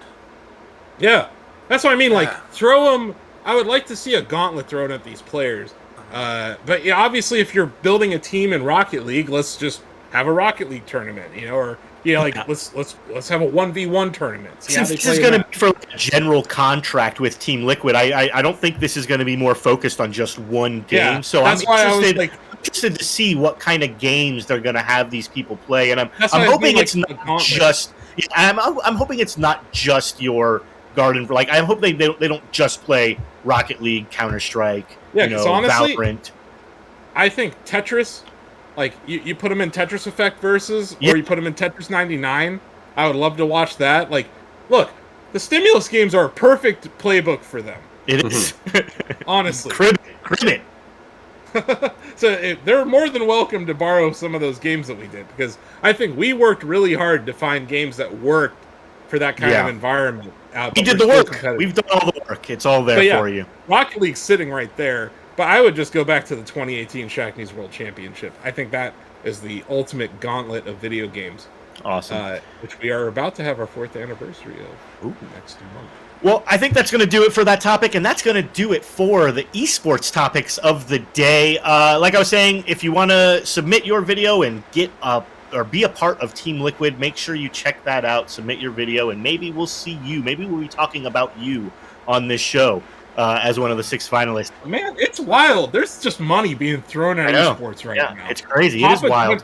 Papa John's just throwing money at esports. John, yeah, everybody is. So, yeah, that's going to do it for esports talk. They got Peyton Manning throwing all that shit. So. Let's do some quick sauce talk before we end the show. Here, let's skip this first story because it's a little. Let's just skip. Sad. It's a little morbid, a little sad, and we don't need it. We don't got time for it. So let's skip right on to our Wendy's story. Wendy's borrowed an idea from Taco Bell, and I have to say, I read this article, and I don't think it's Taco Bell's idea. Okay, I was going to ask about that. Like, was it never there? Well, I think it's the Starburst thing, because this Wendy's lemonade is going to have like a Starburst tie-in to it. that makes them say, oh, well, you just took it from Taco Bell, because they had, for the longest time, a strawberry Starburst freeze, which was really delicious. I actually liked that strawberry Starburst freeze. On? They're calling this... Yeah, I don't think they have it anymore. They're calling this Dave's Craft Lemonade. Yes. So they're invoking Dave Thomas's name. Yes, they're bringing in Mr. Thomas. Wavy Davey. And it is to include Sunburst Melon Lemonade, Blake. Yes, this Sunburst. sounds legit. Yeah, I'm gonna have to ask you to try this as our senior Wendy's reporter. I'm willing and able to do this. We live in I'm gonna have to know more about this. If this was that one movie, I would definitely click the I would like to know more button. But yeah, this is cool. Yeah. I like to see Wendy's innovate. And they just, I think for the clickbait of the headline, they were like, it's Taco Bell like. But Taco Bell had that it was like a Mountain Dew slushy, right? They have the Baja Blast Freeze. Baja Blast Freeze, yep, they still have available. So they still have that. Like, that's a thing. But this is kind of different. This is lemonade. Yes. It's like candy flavored lemonade. It sounds awesome. Someone who consumes lemonade every night, this sounds delightful. I can tell Are you. Are you going to mix them, Asif? No. Okay. Yeah, that would dilute the THC. Are you out of your mind? I can tell you with confidence, McDonald's is also getting a frozen lemonade. And that's through Sprite. So it's going to be a frozen Sprite lemonade. Ooh. And yeah, McDonald's will have that soon. Like, let's all face facts. Sprite is always better from McDonald's. I mean, and there's a scientific reasoning for that. Like, they have done the math to figure out the effervescent ratios for when the size of the straw versus the aerodynamics that are involved in slurping and stuff like that. Like, you actually get the perfect hit of Sprite from McDonald's. The perfect hit. Yeah. Freebasing that Sprite when you get it from Mickey D's. Yeah. Look, McDonald's Sprite is some serious shit. Yeah. I'm pretty successful, right? Part of me wants to just get a fountain machine for my house. Just a whole carbonated fountain machine set up. I mean, I want one. I don't think it would cost that much. Those new touchpad ones, dude. Yeah. Where it's you can mix sodas up with 5 million combos. Machine. The problem is I don't drink any of this shit anymore. But you could get a Coke Freestyle machine. I'm pretty sure you could get one of those. Asif, my birthday is coming up in a few short months. I'm going to be moving into a new place. Once I move into that new place, a housewarming gift. Plenty of room for a Coke Freestyle machine. Yeah. Maybe I'll get you a soda machine as a housewarming gift. But yeah, I used to experiment with Coke syrup. My friend had a restaurant. We used to experiment with the amount of Coke syrup we'd put in stuff. We also used to make Coke syrup slushies. That's like crack. Don't do that. Dude, my friend had... Friends don't let friends drink Coke syrup straight. My friend had a seltzer machine and a hand pump Mountain Dew syrup bottle. So you would just put as much Mountain Dew syrup as you want into it before adding it. I could never get the ratios right. It always just made me sick.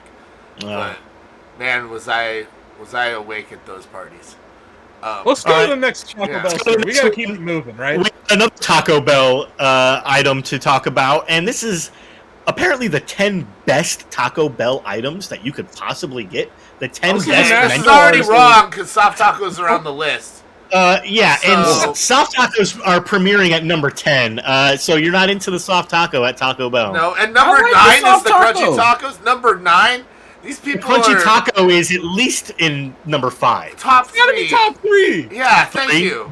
Okay, fuck this list. I hate Taco Bell. I haven't eaten Taco Bell since I was in my 20s. This shit is wrong already. Mashable, you should be ashamed of yourself. Cinnamon twists are good. Cheesy roll-up does not belong on the list at all. Cheesy roll-up? Cheese. That's like $1 the menu beefy item. crunch burrito is the best thing Taco Bell has done in a long time. And they got rid of it. It's the only soft taco I want back is the Mexi Melt. 5-layer burrito, yeah, okay. Cinnamon twists, I guess. Chalupas? Gordita Chalupas belong on the list. Gordita's better? Maybe at 10. Wait, they put Crunchwrap Supreme at 1. Yeah. Wait, Spoilers. quesadilla. Oh, whatever. I'm sorry. I scrolled ahead because I instantly was like, this list is dog shit when I saw where they put crunchy tacos. So the CGC, the cheesy gordita crunch, is pretty good. It's not bad. Fine. Look, The okay. chicken quesadilla is mid. Steak That's quesadilla not a high tier. is better. I like the chicken quesadilla. I got a chicken quesadilla every time I go. So this Is it number 2? I don't know if it's number number 2, 4. though. I think number 1 would probably be. I really like the Doritos Locos Tacos. Yeah. Just the Yeah. crunchy taco is number Yeah. 1 probably. And then the regular crunchy taco for me is number 2. Okay. Yeah. Where's then, the nachos Bel Grande? I don't get the nachos. Tacos, Rod. I actually don't like Taco Bell nachos. Their tortillas No, are super obviously thin. not. They're shit. But they're better than soft tacos, man. Yeah. Oh yeah. Any damn way. Oh man, I just don't know. I have not been to a Taco Bell in like 20 years. But I'm Hey. telling you, So I used to live off this shit. Soft tacos, I would rather eat Jack in the Box tacos. Wow, I like That's saying Jack in the something. Box tacos though personally, but James is fighting words. that's a whole other story. Here's what I get. They had these shredded mini chicken quesadillas for a while. I don't think they have them anymore, but they were super delicious. They had a really good sauce on them. The chicken was like nice and pulled, so it wasn't like just weird like rubbery chunks of chicken. At Taco Bell? Yeah, they were on the dollar menu. Yeah. But those were really good. Like when the burritos with the Fritos in them, or those like crunchy red strips. Yeah, super yeah, good. yeah. I really wish they didn't take the crunchy burrito off the menu. I really enjoyed that. I eat Number a lot one of- choice You is know just what? awful. I would have just put fire sauce on the list. Fire sauce absolutely goes on the list. Like, how is Yeah. fire sauce not included anywhere? Like, fire sauce is absolutely like one of goes the on the best list. things they have on the menu, by far. For sure. I'm like literally on the website because, like I said, haven't eaten there in a long time. But I would argue that, yeah, the quesarito's probably in the right place on this list. Better Mashable. Mashable, you can Crunchy do better. Crunchy tacos, though, no. And a cheesy roll up. What is wrong with this person? Is this some sort of like vegan asshat? Well, I guess they're vegetarian. The Mashable AI wrote this one. Cinnamon Yo. twists. Cinnamon twists are OG.